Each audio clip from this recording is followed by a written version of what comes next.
Chapter 3401. When the black tortoise monarch and his wife saw this, they looked at each other and smiled. They reached out to take the fruits and said, "Sit down and rest. Do you want to drink some water?" "I'm not thirsty." "How?" said and took the fruits to distribute to the others. When Guan Shilin saw that the meat was cooked, he cut some for everyone. He wrapped the meat in large clean leaves and handed it to them. Come, eat some. It's better to eat it while it's hot." Everyone sat around and ate the barbecued meat. At this time, Guan Shilin looked around and asked in surprise, "Why haven't Leng Shuang and Qin Xen come back yet?" Hearing this, Du Fan smiled and said, "They said they were going to look for water nearby. They probably went a little far. However, don't worry about them. Leng Shuang's strength is very difficult for ordinary people to deal with, not to mention Qin Xen. I'll go look for them. You guys eat first." Leng Shuang said and stood up. "I'll go with you." Du Fan also stood up. "Go. I'll definitely save some barbecued meat for you." Guan Shilin said with a smile and motioned for the two of them to go together. Somewhere in the forest, Leng Shuang and Qin Xen searched for a long time but couldn't find a water source. Seeing that they were going deeper and deeper, Leng Shuang said, "There's no need to look further. There's no water here. We still have some water in the space. It should be enough to support us until we see the village." "Well, then let's go back. We've been out for a long time. I don't want the masters to worry," Qin Xen said and walked back with Leng Shuang. However, when they were walking back, they suddenly heard the rustling of the leaves around them. The two of them looked around and stopped at the same time. "Who is it? Come out!" Qin Xen shouted.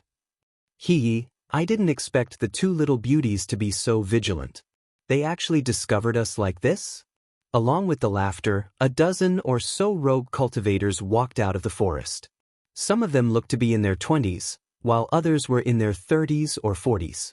The two people in the lead looked to be in their 40s. They were tall and had wretched smiles on their faces. They narrowed their eyes and stared at the two of them. Leng Shuang's beautiful eyes swept over those people coldly, and she had a rough idea of their strength. Ever since her strength had increased, it could be said that she had rarely met such blind people. She did not expect to meet such people who were tired of living in this forest today. Individual cultivators. Qin Xen stared at them with one hand on her waist. "It's been a long time since I've seen beauties as beautiful as you two. How did you two come here in this remote forest? Are they here for us?" "Ha!" The man in the lead teased the two of them. His eyes were blatantly looking at their exquisite figures, and the more he looked, the brighter his eyes became. "They're really stunning." A man in his 30s behind them saw that the two women were not frightened by their appearance, and he could not help but be a little cautious. He stepped forward and persuaded, "Big brother, these two women are not right. I think it's better not to touch them." "What are you talking about? You're afraid of just two women? You're just like this. You'll overthink small things. What can these two women do?" The man in the lead snorted coldly. Obviously, he was very displeased with the man's words. Chapter 3402. His intuition would never be wrong. His intuition had saved him many times. He was indeed timid, but it was precisely because of this that he would think more when he encountered trouble. Hearing the man's words, the others laughed and glanced at him contemptuously. They clearly looked down on a timid person like him. When the leader heard this, he frowned and waved his hand impatiently. "You're the most troublesome. Go." When the man heard this, he hurriedly ran to the side of the forest. As he ran, he turned back to look at the two women. He just happened to see the woman in black with a face as cold as ice looking at him coldly. His heart jumped in fright, and he hurriedly sped up to leave. After running for some distance, the man thought that he should rest for a while before going back. Thus, he found a place far away to sit down and catch his breath. Leng Hua and Du Fan chatted as they walked. As they talked and laughed, they saw a man under a tree not far away. Du Fan smiled and said, "There's someone over there. Let's go and ask him." Thus, the two of them walked towards the man. When the man who was thinking about something heard the footsteps, he suddenly raised his head and saw two handsome men standing in front of him looking at him. He couldn't help but feel nervous and stuttered as he asked, Do you want something? Du Fan smiled and said, don't be nervous. We just want to ask if you saw two women nearby. One of them is wearing black, and the other is wearing white. Yes, they're both quite beautiful. When he heard this, the man's heart jumped. He hurriedly said, yes, they're over there. As he spoke, he instinctively pointed in the direction where he had just run from. Yes, thank you. Du Fan said and walked in that direction with Leng Hua. After walking for some distance, Leng Hua looked back and saw that the man had stood up and was walking with his body tense. It was not until he disappeared into the forest that he sped up and left. What's wrong? Du Fan asked and also looked back. That person is a little strange, Leng Hua said. They must have been scared by Leng Shuang. Du Fan opened the fan in his hand and gently fanned himself. Leng Hua retracted his gaze. That person's strength was low, so he was probably frightened. Therefore, they didn't pay any more attention to it. They collected their thoughts and walked forward. After walking for a while, the two of them smelled the scent of blood before they saw anyone. Du Fan raised his eyebrows and raised his voice. Did you get into a fight with someone? The two of them took a deep breath and rushed forward. Not long after, they saw Leng Shuang and Qin Exen collecting the valuables from the people on the ground. Glancing at the dozen or so corpses on the ground, Leng Hua asked, just now, we saw a nervous individual cultivator. Was he with them? They were in the same group. However, that person was quite perceptive. When he saw that the situation was not right, he persuaded these people to leave. However, these people refused to leave, so we sent them on their way. Qin Xin said with a gentle smile on her face. However, her eyes were cold. She had seen all kinds of people. She didn't even frown when she killed these people. Let's go back. I don't want Master to worry, Leng Shuang said and motioned for them to leave. Chapter 3403. No, there should be enough water in the space. If you want to soak your feet and wash your face, you have to find the village, Leng Shuang said as he followed them back. They returned to the bonfire.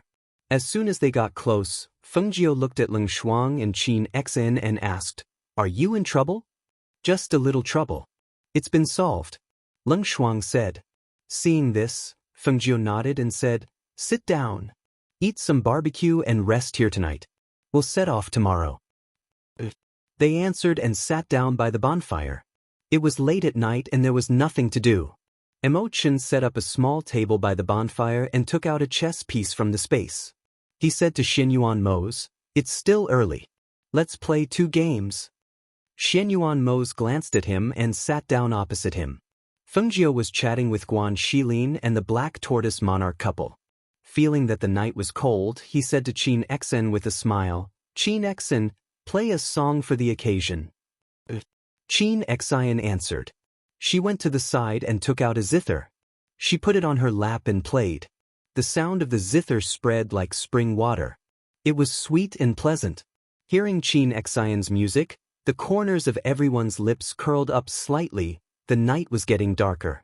The sound of the zither was still lingering in the forest. At this moment, Junju Shang, who had been searching all the way, heard the sound of the zither. A light flashed in his eyes. He looked towards the source of the sound until he saw Fengjiu in a dazzling red robe among the people sitting by the bonfire. Fengjiu. The sudden sound of Fengjiu startled everyone who was listening to the zither. They looked towards the source of the sound and saw a white figure standing on a flying sword in the sky, looking down at the people below. Most of the people sitting by the bonfire hadn't seen Junju Shang before. When they saw him, the guards and Leng Hua instinctively put up a defensive posture. When Fengjiu saw him, he was surprised. Then he smiled and waved at Leng Hua and the others. Sit down. He's the patriarch of the Xiaoyao sect, Junju Shang. Hearing Fengjiu's words, everyone was stunned. Junju Shang, the leader of the Xiaoyao sect? Why is he here? Xianyuan Mose was about to stand up when Fengjiu pressed down on his shoulder. Continue playing Go with Chen. Fengjiu chuckled and said to him, he came to find me. Don't worry, I will take care of it. Seeing the smile in her eyes, Xianyuan Mose nodded. After glancing at Junju Shang, He withdrew his gaze and placed down a chess piece. He said to Imo-chin, who was sitting across from him, "It's your turn." Imo-chin stopped looking at Junju Shang and looked at Fengjio. Then he looked at Xianyuan Mo's and finally at the Go board. Seeing his Go piece, Imo-chin smiled gently and put down a Go piece. The two of them continued to play Go. The others didn't move. Fengjio stood up and walked forward. She said, "Didn't you come to find me? Come down and talk." Junju Shang looked at her. Then he got down from the flying sword and walked into the forest with her. Seeing the two of them walking into the dark forest, Guan Shilin rubbed his chin and looked at Xianyuan Mo's. He grinned and asked, "Mo's, do you know why he came?" Xianyuan Mo's didn't raise his head. He just said, "He came for Wanyan Qianhua." Guan Shilin smiled and nodded. He took out some wine and started chatting with Monarch Black Tortoise. Chapter 3404. She looked at Junju Shang in front of her. He was obviously more human than the last time she had seen him. She couldn't help but smile. "My elder sister? What happened to her?" Junju Shang looked at her and said coldly, "Didn't you give her the pills? What did she do that you don't know?" Fengjio smiled and spread her hands. "What did my sister do? I really don't know." Seeing this, Junju Shang felt suffocated in his heart. His hands behind his back were tightly clenched into fists. He knew that Fengjio was pretending not to know. In fact, she knew very well what Wanyan Qianhua had done. But when it came to him, he couldn't say it out loud. Taking a deep breath, he suppressed his emotions and asked, "You really don't want to tell me where she is?" Fengjio smiled. "I don't know where she went, so I can't tell you anything. You should know that even if I can't find her now, I will definitely find her in the future," Junju Shang said. He flung his sleeves and turned to leave. Looking at his departing figure, Fengjio smiled. It was good to make him anxious. Otherwise, he wouldn't know how good his sister was. After Xianyuan Mo's and Imo-chin finished their game, Fengjio came back. Junju Shang was no longer behind her. Seeing this, Mo's asked, "He left." "He left," Fengjio said with a smile. He knew that Junju Shang would definitely send people to pay attention to their movements.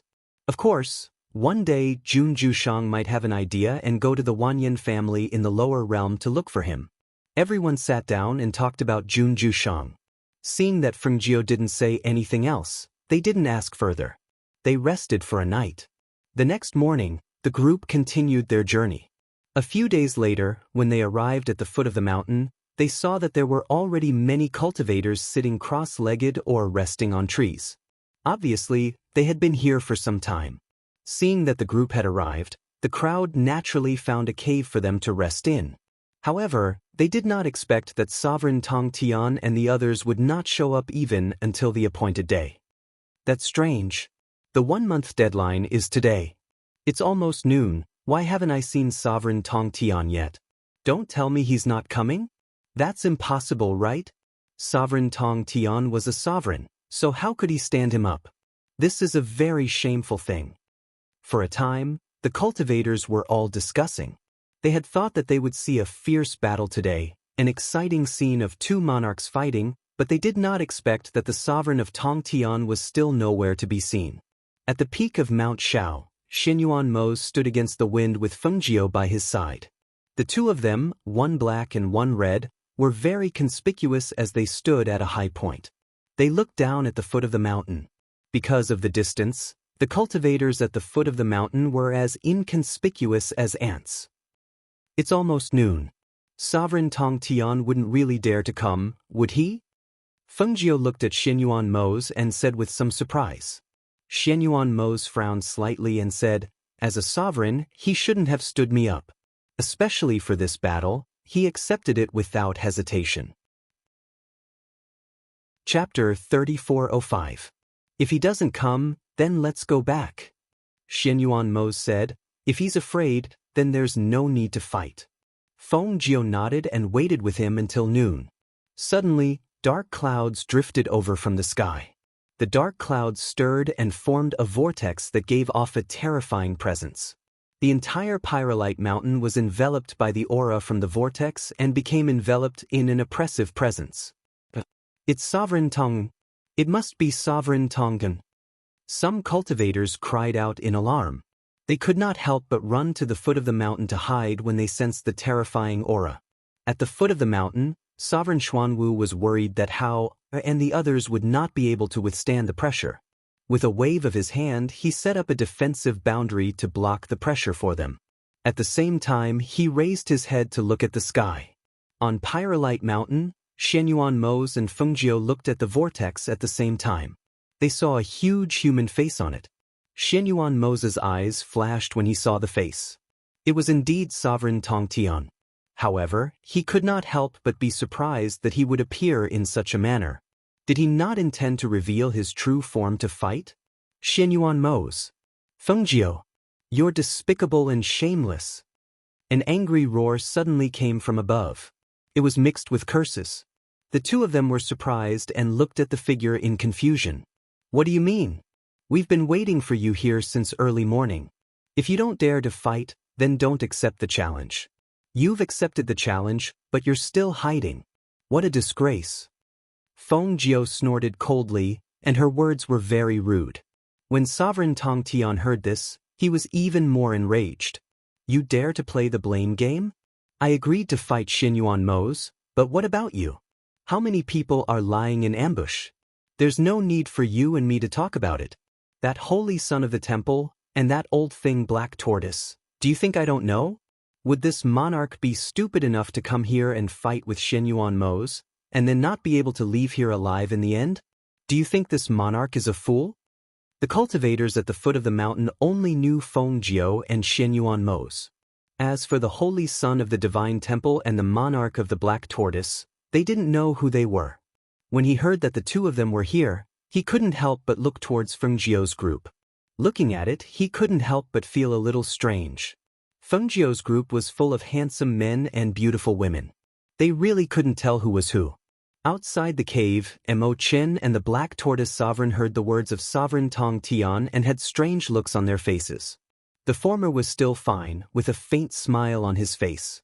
But the latter rubbed his chin and muttered, "Old thing? How come he didn't know that he was associated with the word, old thing?" Fengjiu and Shenyuan Mose heard the words of Sovereign Tongtian and finally understood why he didn't dare to show himself. Knowing the reason, the two of them looked at each other and shook their heads. Chapter 3406. I alone am enough to deal with you. I don't need anyone else's help. Shenyuan Mose spoke in a low voice. His voice contained a powerful aura of spiritual energy as it shot towards the whirlpool in the sky. The low voice rumbled into his ears and attacked his divine sense. In that instant, the sovereign of Skirich felt a powerful threat. His heart loosened as he felt a sense of shock and disbelief. Originally, he thought that Shenyuan Mose wanted the others to help him, so that they could surround and attack him. However, he didn't expect that his voice alone would contain such a powerful pressure and intimidating force that it was enough to make him tremble in fear. How did he do it? His skeletal age was only around 30 years old, yet he was already so terrifying. At this moment, he could not help but feel a sense of relief. He was glad that he had not come to fight him. Otherwise, he would have fallen in this battle. He forcefully suppressed the shock and trembling in his heart and suppressed his voice as he said gloomily, Let's forget about this battle. We have plenty of time in the future." As he spoke, the whirlpool in the sky began to spin. As the dark clouds dissipated, the aura in the sky gradually returned to normal. Once the oppressive aura dissipated, the cultivators at the foot of Mount E heaved a sigh of relief. They raised their sleeves to wipe off the cold sweat on their foreheads as they looked up with sparkling eyes. Shenyuan Mose and Fengjiu were too powerful. Even the sovereign of Skirich did not dare to provoke them. With them around, the sovereign of Skirich would no longer have any designs on the forces on this mainland. The sovereign of Black Tortoise, who was at the foot of Mount E, watched as the sovereign of Skirich left after saying his piece. He could not help but sneer. I didn't know that there would be a time when he would admit defeat. How interesting. Emochin, who was next to him, smiled gently. He watched as the two figures flew down from above and said, "It would be great if they could stop thinking about it." However, with their current power, Even if the sovereign of Skirich wants to attack them, he would have to think twice. How could it be easy to unify the world? Right now, they had just taken a step forward. Their enemies were not just sovereign Tongtian alone. What they were afraid of was when their enemies would join forces, or if they had other intentions. Thinking of this, Chen sighed inwardly. What was to come would come. If it was a blessing, it would not be a curse. If it was a curse, it could not be avoided. Their life and death calamity would come sooner or later. It was just that he did not know when it would be. Father, mother. How? Saw them return and quickly rushed forward. Fengjiu caught him and rubbed his head. It looks like we can go home now. If we knew he didn't have the guts to fight, we wouldn't have come here. The Black Tortoise monarch and his wife looked at each other and said, judging from the current situation, Sovereign Tong Tian won't attack you. If you want to go back, we should leave too. Hearing this, Hao, who was hugging Fengjiu's leg, turned to look at them. He blinked and did not speak. Hao, we will come to see you again in the future. When you want to go back with us in the future, or when you have time, we will come to pick you up and play with you for a while, she said softly. Looking at her son, she sighed softly. Chapter 3407. Let's leave this place first. Xinyuan Mo said. He gestured for everyone to get ready and leave. Yes, there are too many people here. Let's leave first. Monarch Xuanwu also said. He hugged his wife and left with the others.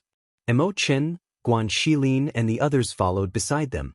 Leng Hua and the others paid attention to make sure no one was following them. After they left Mount Shao, they went to a deserted place. Monarch Xuanwu and his wife said goodbye to everyone and left with their guards in a carriage. After they left, Fengjiu carried Hao and said to everyone, let's go to the city to rest first. Since everyone is out, I think it's time to arrange things for us to go back. Also, I have something to discuss with all of you. Hearing this, everyone nodded. They went into the city and found an inn to book. After resting for a while, Xinyuan Mo's, Fengjiu, Chen, and Guan Shilin sat down at a table in the courtyard. Xiaojiu, what do you want to discuss with us? Guan Shilin asked, looking at her. Fengjiu gazed at the three of them and said, it's like this. I want to discuss the path to the lower realms with all of you. I want to join forces with all of you to open up a passage between the upper realms and the lower realms. In this way, even those who aren't strong enough will be able to enter the upper realms through the passage we open up. Hearing this, the three of them were stunned. Guan Shilin was stunned. He felt that he could not do this. She mentioned this because she wanted Mo Zhe and Mo Chen's help, right? Xinyuan Mo's and Mo Chen were deep in thought. After a while, Xinyuan Mo said, the upper and lower worlds are suppressed by the laws of heaven and earth. That's why we could only come up from the immortal ascension stairs. If we want to open the seal between the upper and lower worlds, we have to break the laws of heaven and earth on the immortal ascension stairs. I originally wanted to open up the heaven and earth laws on the immortal ascension stairs. Only then would cultivators from the lower realm be able to come up here. It would also be more convenient for us to move around. Fengjiu paused for a moment before continuing. Otherwise, even if we can use spatial distortions or formations to teleport people back, it will be troublesome to get them back. Since that's the case, we might as well break the laws of heaven and earth. After all, we have the ability to do so now. Indeed, divine kings have the ability to do so. However, breaking the laws of heaven and earth is no small matter. Furthermore, if you really want to do so, you have to re-establish the laws of heaven and earth in the lower world. Chen looked at them and said, divine kings can tear open the void and create boundaries. Both the sovereign of Black Tortoise and the sovereign of Sky Reaching have boundaries. That's why they are called sovereigns. You have the ability to do so, but you haven't become sovereigns. Why don't you take this opportunity to take over the lower world? Hearing this, Xinyuan Mo's looked at Fengjiu and said, what he said makes sense. In the lower world, all you have to do is summon the guardians from the four corners of the heaven and give them instructions. Then, spread your divine consciousness throughout the lower world. Then, you will be the sovereign of the lower world. Hearing this, Fengjiu frowned and said to Xinyuan Mo's, I have that floating piece of land. I'm not in a hurry to create boundaries. Why don't you take over the lower world first? Chapter 3408. Seeing this, Fengjie was slightly surprised and glanced at him. It's not as easy to conquer the upper realm as it is to conquer the lower realm. It's okay, I know what I'm doing. Xianyuan Mose looked at her and said, it shouldn't be difficult to open a passage between the two realms if we work together. Since we've decided, there's no need for teleportation when we go back. Let's just open the ladder of immortality. Emo-chan nodded. Okay, I'll help you when the time comes. What about me? What can I do to help? Guan Shilin asked. Fengjie smiled and said, I'm telling you this today so that you can be prepared. When we go back, let's go to the sect first. The exit of the ladder of immortality is with the sect of the Cerulean planet. If we want to open a passage between the upper realm and the lower realm, we'll have to discuss it with the sect leader. With your current strength, I think the sect leader of the Cerulean planet won't stop you as long as you have the ability to do it. Emo-chan said gently. He picked up the teacup in front of him and took a sip of tea. Then he put down the teacup and said to them, we haven't had much rest these days. It's rare for us to come to the inn today. You should all have a good rest. With that he stood up and left. Seeing this, Guan Shilin smiled and said, that's true. You two should go back and rest too. I'll go back first too. After they left, Xianyuan Mose and Fengjie sat and chatted for a while. Then they went back to their room. When they reached the room, Lung Shuang came up to them.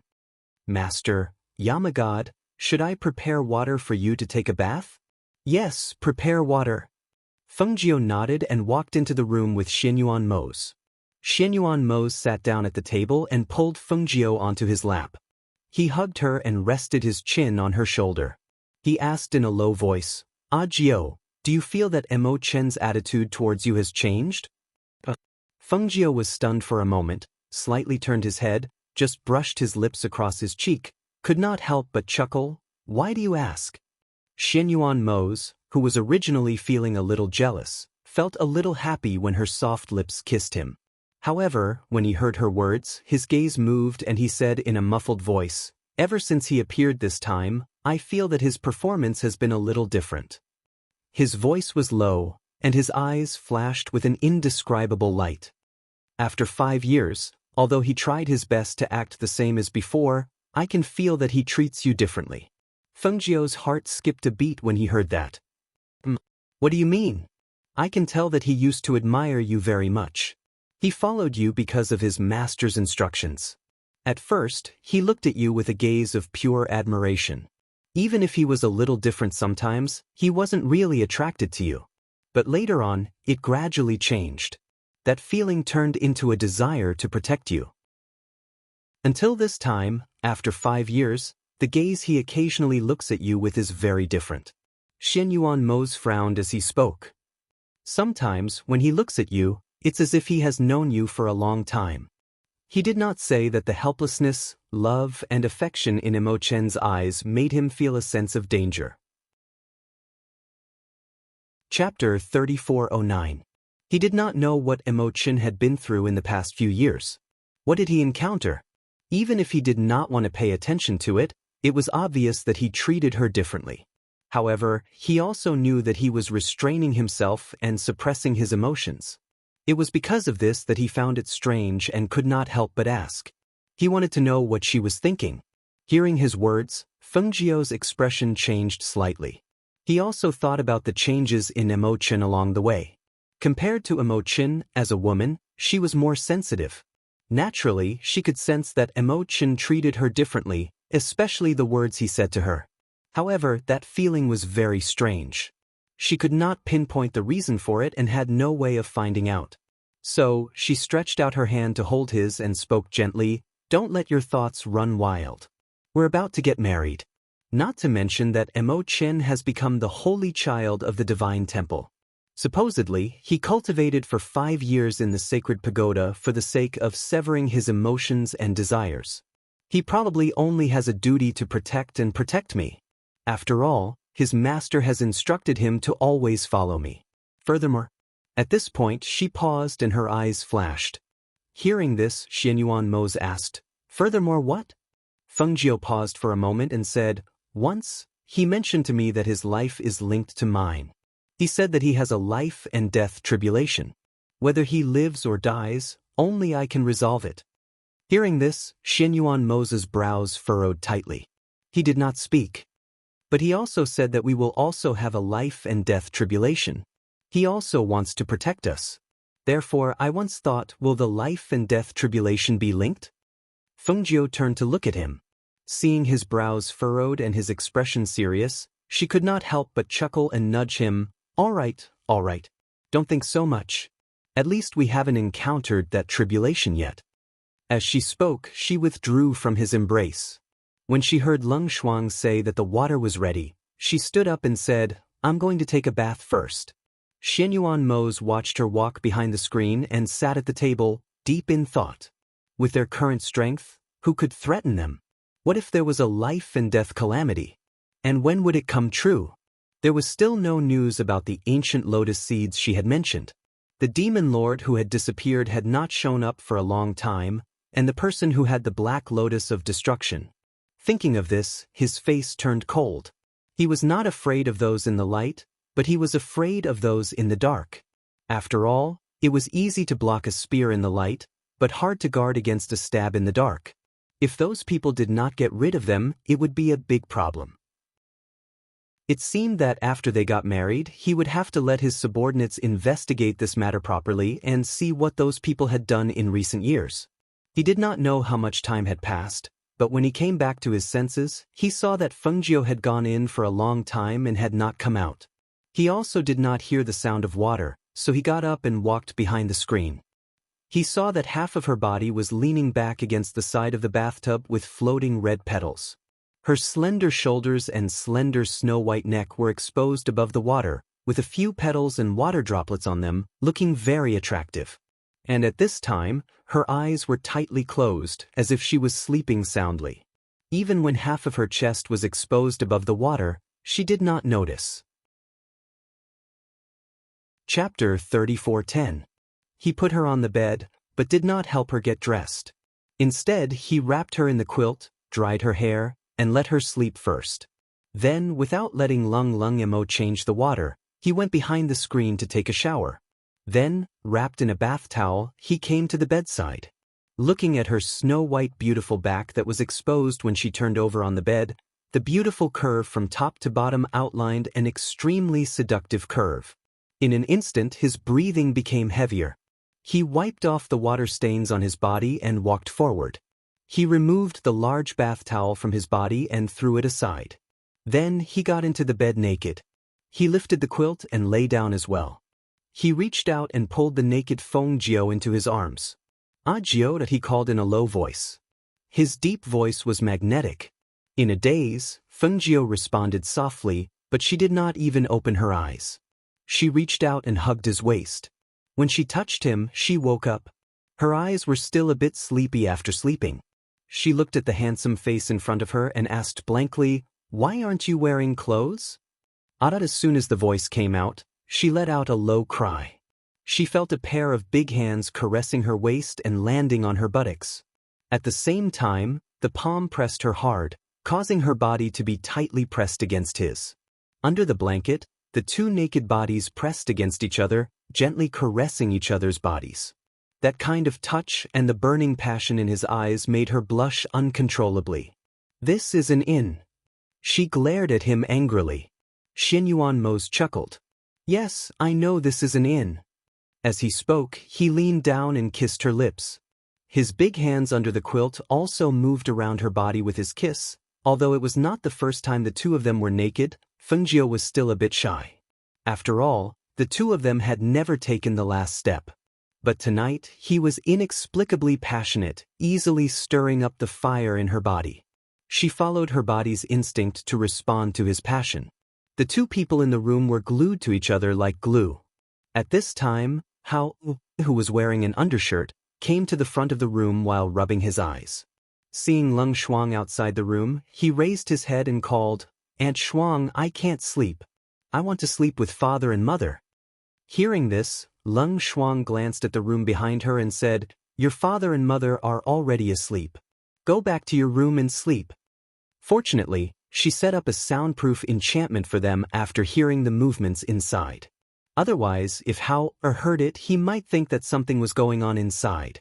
Thinking of what her master and Yama Lord were doing inside, Leng Shuang's cold and elegant face flashed with a trace of uneasiness. She coughed and said to Hao again, "Good boy, go back to sleep." Hao looked at the tightly shut room and blinked. He asked curiously, "How can't sleep? Why did father and mother fall asleep so early?" Hearing this, Leng Shuang didn't know how to answer for a moment. Just then, she saw Leng Hua and Du Fan coming over. She called out, "Come over and take Hao back to his room to rest." The two of them looked at each other and walked over. They glanced at the room with the soundproof enchantment, then looked at Leng Shuang. Du Fan asked with a smile, "Master and the others are asleep." Chapter 34:11. Leng Hua glanced at his sister and smiled gently. He said to Hao, "I'll accompany you back to your room. Let your father and mother have a good rest. If there's anything, you can find them tomorrow." Hao nodded, "Okay." Then he held Leng Hua's hand and walked back.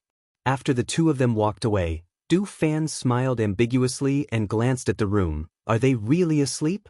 Leng Shuang glanced at him and looked away. "Why aren't you going to rest? Do you want to keep watch here?" "Haha, I'm going back. I don't dare to eavesdrop in my master's room. It's better to go back and sleep." As Du Fan spoke, he opened the fan in his hand and fanned himself. "Actually, you don't have to keep watch here. This inn is full of our people and no one would dare to attack us at this time." Leng Shuang didn't say anything. He just sat cross-legged in front of the door and closed his eyes to rest. She stayed here because if her master needed anything, he could call her immediately. After all, if he needed water or other things, it wouldn't be appropriate for others to send it in. Seeing this, Du Fan smiled and went back to his room to rest. He was going to take over the night shift in the second half of the night. On the other side, Junju Shang's face darkened day by day because the people he sent out couldn't find Wanyan Qianhua's whereabouts. He chased after Fengjiu to ask, but she refused to tell him. He returned to the sect and listened to the middle-aged man report the news outside. The more he listened, the colder his face became. How can there be no news of a living person? Have you sent people to investigate the places where she used to train and the places where she stayed outside? The middle-aged man knew the sect master's mood, so he answered carefully. He glanced at the sect master and said, "The people we sent out didn't have any news of Miss Wanyan. Her master also didn't know. The others aren't familiar with her and don't have a deep relationship with her.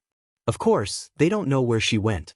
However, they are trying very hard to find her. Don't worry, sect master, we will find her sooner or later." Junju Shang frowned and thought with a cold face. After a long time, he asked, "Have you checked the Wanyan family? That family is her master's family. She shouldn't have gone back for a long time. Could she have gone to the Wanyan family this time?" The middle-aged man hesitated and said, "I have sent people to check. The people of the Wanyan family said that she didn't go back. She hasn't gone back for a long time and hasn't contacted them. Moreover, I feel that if she wants to hide, she won't hide in a place we know about. She shouldn't go back to a target like the Wanyan family. I feel that she is most likely hiding in some kind of training forest, just like a few years ago." Junju Shang took a deep breath and said, "Send more people to keep an eye on Fengjiu. Others don't know where she went, but Fengjiu definitely knows. It's a pity that she won't say anything. We can't force her to say anything." The middle-aged man sighed. "You can leave." Junju Shang waved his hand and indicated for him to leave. The middle-aged man responded and left the room. After he left, Junju Shang stood up and walked to the window. He clasped his hands behind his back and looked outside. When he thought of the woman who had raped him and then ran away, the suppressed flame in his heart flared up again. Chapter 34:12. Achoo! At the same time, Wanyan Qianhua, who was in the inn, sneezed. She felt her hair stand on end. She felt that Junju Shang was definitely gnashing his teeth as he called out her name. When she thought of his sullen and angry expression that night, She couldn't help but tighten her red clothes. Yes, she had taken advantage of him, but she had to be on guard against him appearing at all times. However, she was in contact with Fengjiu. If Junju Shang came to the lower realm, Fengjiu would immediately inform her. She walked out of the room in the inn and sat down on the first floor. She ordered a few dishes to eat. When she appeared on the first floor with her beautiful appearance, she immediately attracted the gazes of the guests on the first floor. They stared at her like wolves. "Miss, are you alone?" A cultivator walked over with a wine cup in one hand and a wine jug in the other. His small eyes looked at Wanyan Qianhua, and he didn't hide the surprise in his eyes. Wanyan Qianhua's beautiful eyes glanced at that person. When she saw that he was about to sit down at the table, her lips curled into a charming smile.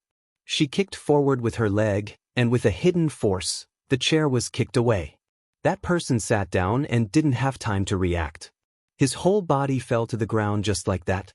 Ouch! When that person sat down, he saw that the chair was kicked away. He couldn't control his strength and fell to the ground in a sorry state. The wine in the wine cup in his hands spilled out and splashed all over his body. When the surrounding people saw this, they roared with laughter, which made him even more angry. On the first floor, everyone was laughing. Some people slapped their thighs and raised their heads to laugh.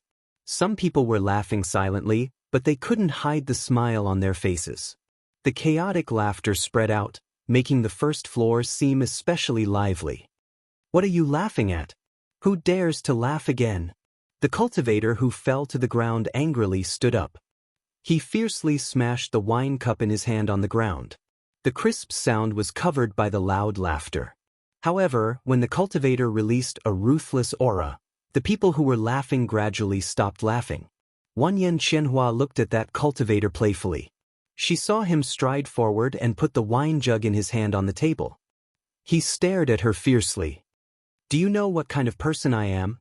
Wanyan Qianhua sneered. "What? Are you not a man? A woman?" She looked at him with disdain, and looked away in disdain. She said leisurely, "This great aunt hasn't seen someone as ugly as you for a long time. If you know what's good for you, get out of here. I can't eat in front of someone like you. You're courting death." The cultivator's eyes were filled with killing intent. "I think you're the one courting death." Wanyan Shisan's low voice filled with hostility came from behind.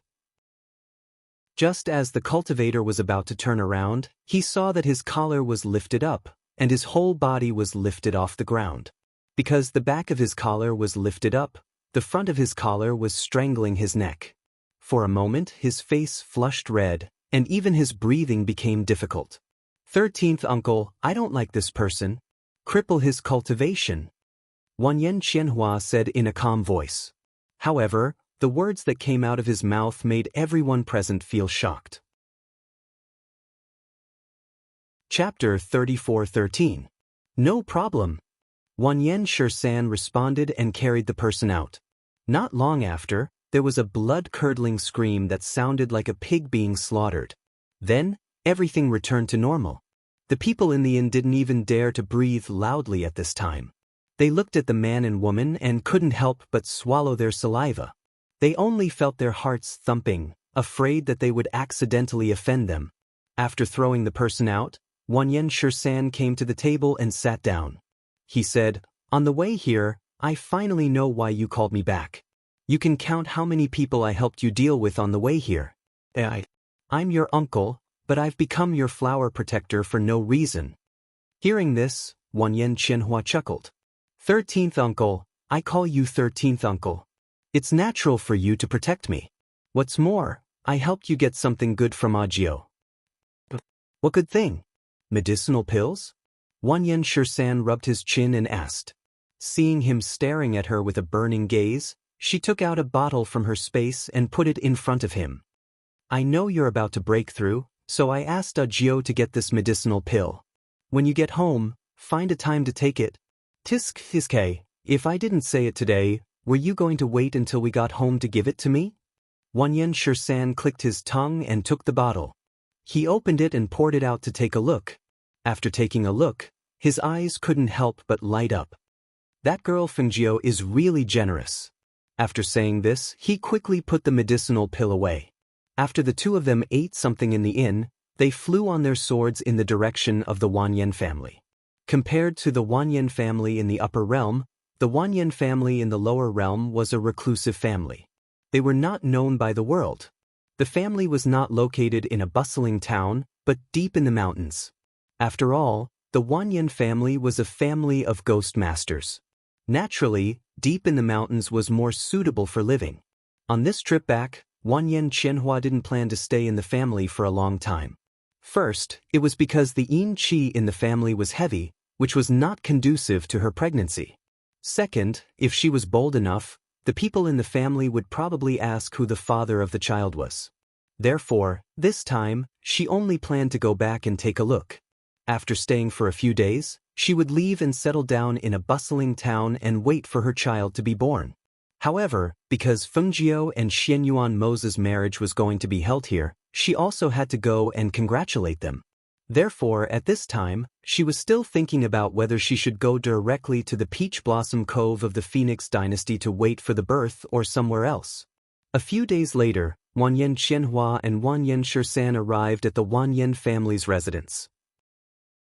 As soon as they approached the boundary of the Wanyan family's territory, they felt a gust of yin qi spread around them. However, for the two of them, their bodies were protected by powerful spiritual auras. In addition, they were the top people in the family. Naturally, the yin qi could not get close to them. However, before the two of them saw the gate of the Wanyan family, they already heard the sounds of battle and miserable cries. Hearing the sounds, the two of them frowned. Wanyan Shisan looked at Wanyan Qianhua beside him and asked, "Didn't they say that this was a reclusive family? Why is there a battle here? It sounds like a big commotion." Chapter 34:14. The two figures dashed forward. The closer they got, the clearer the yin qi and the ghostly howls became. Other than that, there were also some people's roars and the clanging of swords and sabers. At this time, in front of the Wanyan family's gate, there were many corpses on the ground. There were people from the Wanyan family and people from other powers. For the Wanyan family, this battle was extremely bitter. This battle had lasted from midnight until now. The Wanyan family had suffered countless casualties. Even the women and 15-year-old youths had come out to fight to protect the Wanyan family.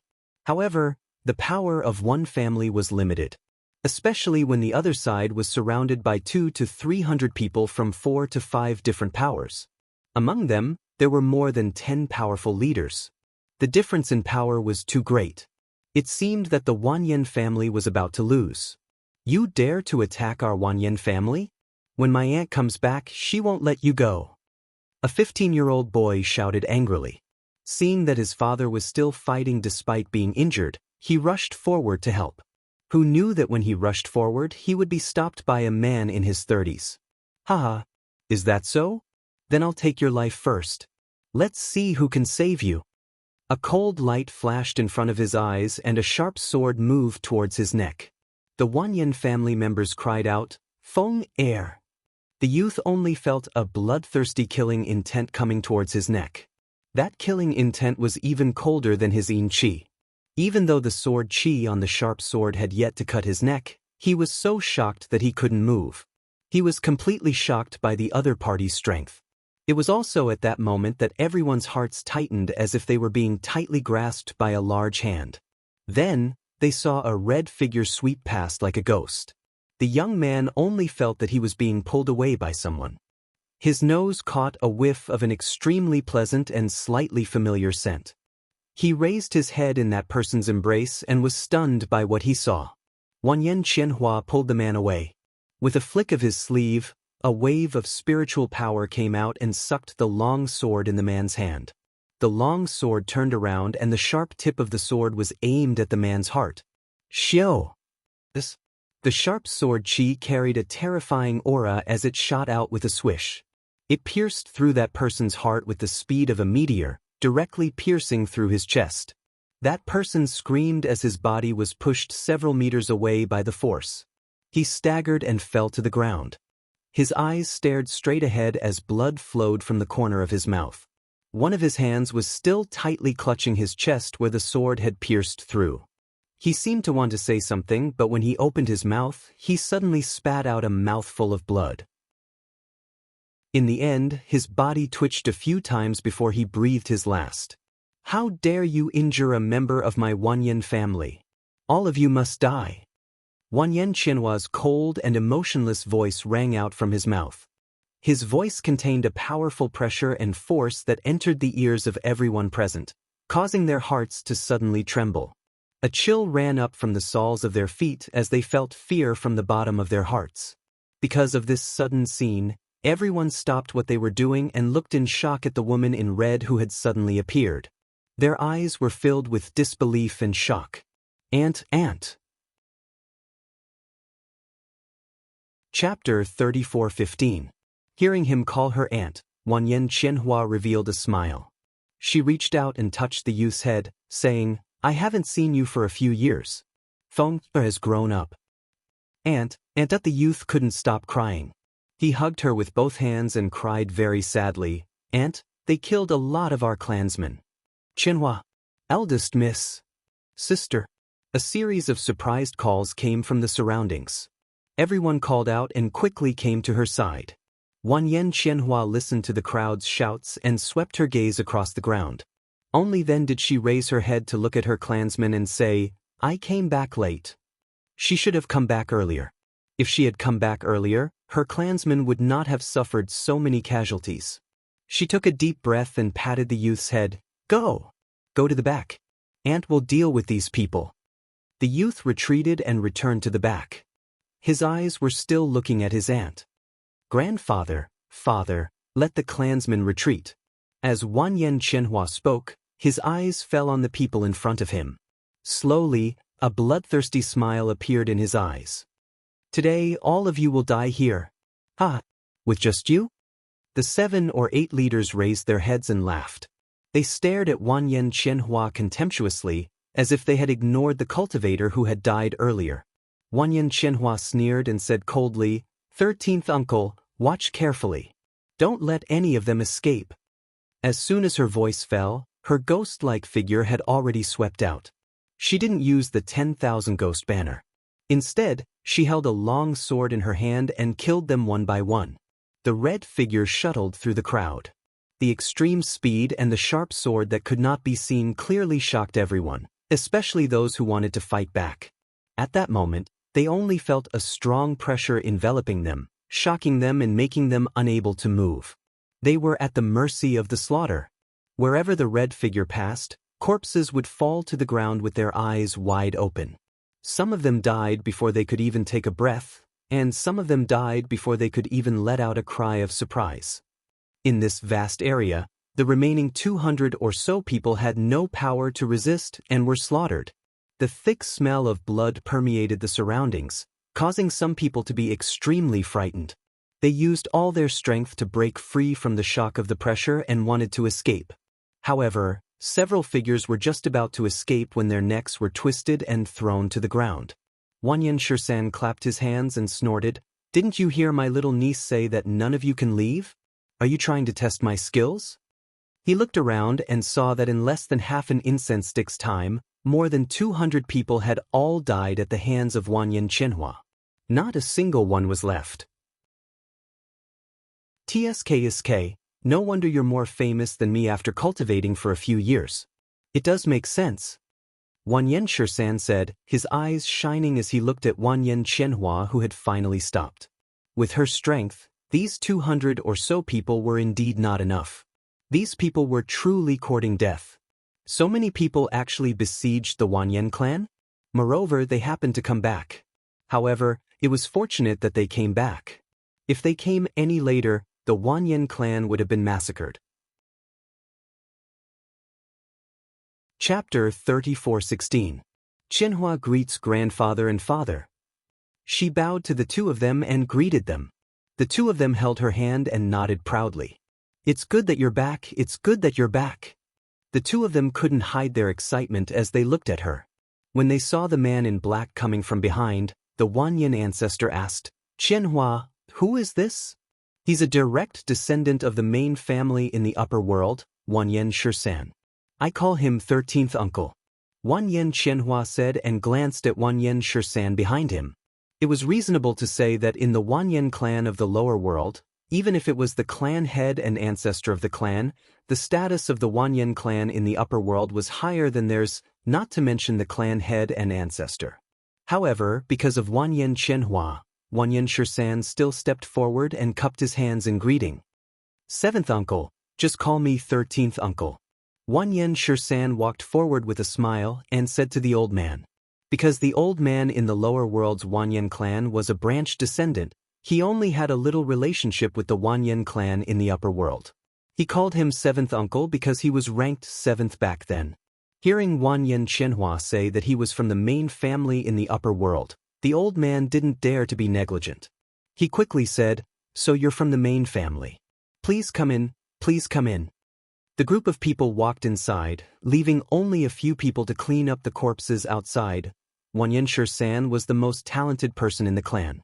After leaving for several years, he came back and saved everyone in the clan.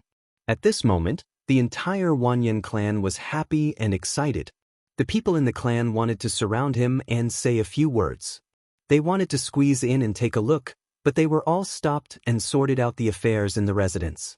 In the main hall, the old man wanted to invite Wan Yen Shisan to sit in the main seat. However, Wan Yen Shisan, who didn't care about this, waved his hand and sat down casually next to Wan Yen Qianhua. He said, "I don't care much about the rules. You can do whatever you want. This time I came back with Qianhua. You can treat me as invisible. Don't worry about me too much." Hearing this, everyone in the hall couldn't help but be stunned. Some of them looked at each other. Wan Yen Qianhua saw that they were injured and hadn't been treated, so he said, "Grandfather, father, I see that all the uncles are injured. Your wounds haven't been bandaged. It's better to treat your wounds first." Hem. Wan Yen Shisan coughed softly. He clenched one hand into a fist and pressed it against his lips. He felt a trace of blood spread in his throat. The hand that was pressed against the corner of his lips was stained with blood because of this. He was thinking of wiping the blood off his hand when no one noticed. Unexpectedly, Wan Yen Qianhua's voice sounded at this time. "Grandfather, are you seriously injured?" Wan Yen Qianhua frowned slightly. While speaking, she had already stood up and walked forward. She came to his front and reached out to take his pulse. She didn't know how to be an expert in medicine, but every cultivator knew how to make a simple diagnosis. Chapter 34:17. It doesn't matter. I'll just eat an inner core. Old man Wan Yen said. Seeing that she found out, he smiled and wiped the blood off his hand. He then took out a medicine bottle from his space. "Grandfather, eat this." Wan Yen Qianhua took out an inner core. It was the medicinal pill given to her by Fengjiu. The effect was even more remarkable. When the old man saw the medicinal pill in her palm, he couldn't help but narrow his eyes. This is a 7th rank inner core. This was a heaven-defying medicinal pill. It was impossible to find it in this lower realm. As soon as the old man's words came out, everyone in the hall instinctively looked forward and were shocked. 7th rank inner core? Eldest Miss actually had a 7th rank inner core. That was really a good thing. Wan Yen Qianhua smiled slightly. "This was given to me by my sworn sister, Fengjiu. Grandfather, eat this. The effect is better." The old man looked at his granddaughter in front of him and suppressed the shock in his heart. He sighed. "Grandfather is also thanks to you. After living for so long, this is the first time I've seen a 7th rank inner core." What's the big deal? Although a 7th rank inner core is difficult to find, and even in the master's family, it's rare. However, who asked Qianhua's sworn sister to be a crazy alchemist? What kind of medicinal pill can't she want? Wan Yen Shisan laughed loudly. When he thought of that little girl, Fengjiu, his eyes were full of smiles. "I've heard of that person. Although I've never seen her, her name is like thunder in my ears," the old man said and took the medicinal pill. At the same time, he picked up the tea on the table and took a sip. "If there's a chance in the future, I'll invite her to our house," Wan Yen Qianhua said. After seeing him take the medicinal pill, she stepped forward to help bandage the wound on his arm. Then she helped her father bandage the wound and returned to her seat. The doctors in the hall helped everyone treat the wounds. Wanyan Shirsan was drinking tea. Wanyan Qianhua looked at the two people on the main seat and asked, "Grandfather, father, who are those people? Why did you attack our clan?" Their Wanyan clan was a hidden clan and had never interfered with the matters of the outside world. They also had few enemies, so why would those people act against their clan? The location of our clan was originally unknown to the world.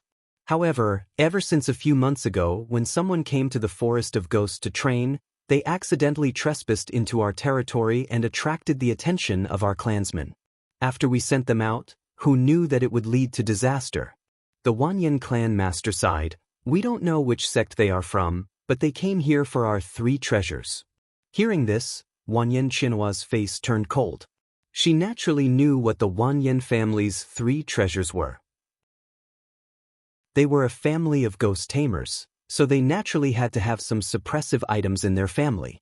Otherwise, their bodies wouldn't be able to handle dealing with things with heavy yin energy all year round. The Wanyan family's 3 treasures were the 1,000-year god's soul wood, the soul-suppressing orb, and the ghost tamer scripture. These 3 items were their family's inheritance, passed down from generation to generation. As a member of the Wanyan family, they had to protect these 3 treasures. Now that she heard that those people had designs on their 3 treasures, her heart was filled with killing intent just thinking about it. Chapter 34:18. In a family, even if there was only one powerful expert, no one would dare to provoke them. Moreover, after this incident, even if there were still people who wanted to attack their Wanyan family, they would definitely not dare to act rashly. When Wanyan Qianhua heard this, she looked at her father and nodded. "You are all injured. Go back and rest today. 13th uncle and I will take care of the matters in the family. Don't worry.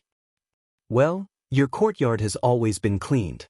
You can live in it when you go back. As for 13th uncle, I will ask someone to prepare a courtyard for him. Qianlan will send you there. When the matters in the house are sorted out, we will hold a welcoming party for you." The head of the Wanyan family said and looked at his son. "Grandfather, father, don't worry. I will take 13th uncle and sister there." The man who was waiting at the side said and looked at Qianhua with a smile. Wanyan Qianhua looked at him and smiled. She stood up and said to everyone in the hall, "Uncles, please recuperate first. Qianhua will invite you to drink in 2 days." As she spoke, she flicked her sleeves and more than a dozen bottles flew out from her sleeves and landed in their hands. "These medicines can speed up the recovery of your wounds.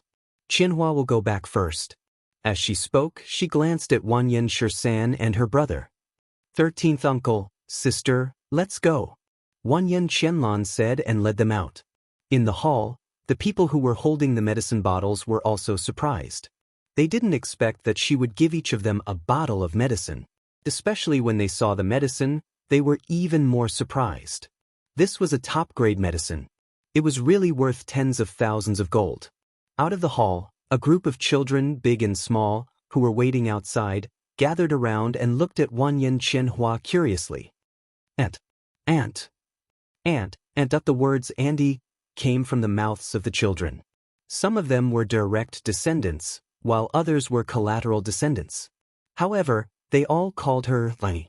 The 15-year-old boy looked at his aunt who came out with his father and couldn't help but run forward in surprise. "Aunt." Without waiting for Wanyan Qianhua to speak, Wanyan Qianlan, who was beside him, looked at the youth with a gloomy face. "You are the elder brother, how can you allow them to surround you here?" "Brother, it's okay. They're just kids." Wanyan Qianhua smiled and tugged at his sleeve. The young man blushed and lowered his head uneasily. "Because everyone wants to see Auntie, so. Wanyan Qianhua smiled and said to everyone, "Now that you've seen it, you can all go back first. The mansion will be rather busy today, so don't run around." "Yes, Aunt." All the children responded and looked at her with sparkling eyes. Finally, under Wanyan Qianlan's signal, everyone dispersed. The young man stood beside his father and looked at Wanyan Qianhua. "Auntie, you've been gone for so many years. Why haven't you changed?" "I've grown a lot taller."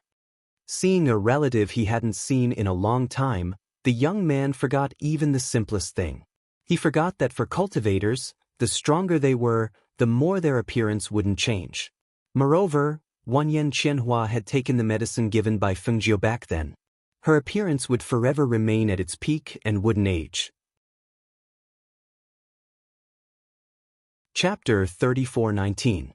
Wanyan Qianhua glanced at him, then smiled and said to the youth, "Feng, no matter how many years have passed, Aunt will still be like this.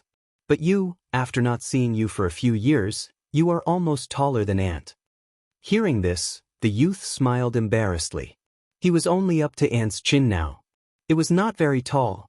"Feng, call him 13th uncle." Wanyan Qianlan motioned his son to call him 13th uncle. "Feng, greets 13th uncle." The youth stopped and bowed respectfully to Wanyan Shisan. When he heard the word uncle, Wanyan Shisan had a strange expression on his face. "Uncle? It sounds so old." Although she said that, she still moved her hand and took out something from the space and handed it to him. "You can't call me uncle for nothing. Take it. This is uncle's gift to you." The youth looked at his father. He wanted to take it, but he didn't dare. "Why haven't you thanked your uncle?" Wanyan Qianlan said with a smile on his face. "Thank you, 13th uncle." The youth thanked him happily and took the thing. He looked left and right and saw that it was a defensive treasure. He was even happier. Wanyan Shisan glanced at Wanyan Qianlan and said, "You are called Qianlan? You look much older than Qianhua." Hearing this, Wanyan Qianlan's mouth twitched. For a moment he didn't know what to say. Why did he get the feeling that he had asked his son to call him granduncle, and that was why he had said that? Wanyan Qianhua chuckled when he heard this. "13th uncle, are you bullying my brother? It's not like you don't know that I am my father's daughter." Wanyan Shisan sneered and didn't say anything more. As they walked, they came to Wanyan Qianhua's courtyard. When he heard that Wanyan Qianlan was going to prepare a courtyard for him, he waved his hand and said, "There is no need to prepare a courtyard for me. Qianhua's courtyard is quite big and there are so many rooms. I will just choose one to stay in." He thought that he wouldn't stay for too long anyway. Moreover, he was familiar with Qianhua in this residence. If he lived too far away, he wouldn't know who to talk to. As for things like men and women, he wouldn't think about it. What's more, he was Qianhua's uncle, so there was nothing wrong with staying in the same courtyard. That's not very good, right? Wanyan Qianlan was a bit stunned. He felt that 13th uncle didn't act according to common sense. How could an uncle stay in his niece's courtyard? This didn't conform to the rules. Wanyan Qianhua chuckled. "Brother, it's fine. Just let 13th uncle stay in my courtyard. Anyway, there are plenty of rooms." Seeing that both of them said so, he didn't say anything more. He just said, "Well, you must be tired after a long journey. Take a rest first. I'll ask the kitchen to prepare some food for you." With that, he left with his son. After the two of them left, Wanyan Shisan looked at Wanyan Qianhua and asked, "You're not planning to stay here for a long time, are you?" Originally, he said that he would leave after coming back. Who knew that he would encounter this situation? Wanyan Qianhua sat at the table, holding his chin with one hand, and sighed softly, "I won't stay for a long time, but I will definitely stay for a short time. You have seen the situation of the family. I haven't come back for so many years. Can I just stay for a few days and leave?" "All right, then let's stay. Anyway, it's still a long time before that little girl Fengjiu gets married," he said indifferently. Chapter 34:20. She was just thinking that if she lived here for a few months, she was afraid that her belly would not be able to be hidden. For a moment, she felt a little embarrassed. However, although she was a little worried about how to tell her family about this matter, she still lived in the family. Until one day, she was lying lazily on the bed and did not even want to move. Wanyan Shisan came in from outside and shouted, "Qianhua, it's time to eat. Why are you lying on the bed again?" Wanyan Shisan entered the room and saw that she was on the bed in the inner room. He did not come closer, but looked at her through the bed curtain and asked, "I don't want to eat. 13th uncle, you go." "I won't go," Wanyan Qianhua said and did not get up. Seeing this, Wanyan Shisan frowned. Why do you look so weak when you speak? Could it be that he's sick? No, I'm just a little sleepy. Hearing her say this, Wanyan Shursan nodded. All right. In that case, you sleep for a while. I'll bring you some food later. As he spoke, he walked outside. The maidservant sent Wanyan Shursan out. When she returned to the room to serve, she heard Wanyan Qianhua's voice. Go and bring me some sour plums. The maidservant responded and walked out. The room was quiet. Wanyan Qianhua, who was on the bed, exhaled softly. She felt a little stuffy in her chest and a little nauseous. She forced herself not to vomit. Thinking of her physical condition during this period of time, she reached out to feel her pulse and revealed a smile that said, as expected. Fengjiu said that after eating that pill, she would definitely be pregnant after one night. Sure enough, she was really pregnant. Thinking of the child in her stomach, the smile on her face could not help but soften. This was her child. When Wanyan Shursan returned, he was holding a food box in his hand. When he entered the room, he saw Wanyan Qianhua sitting at the table eating sour plums. Those green sour plums, she actually took a whole bite. Seeing this, he could not help but feel his teeth ache. How is this delicious?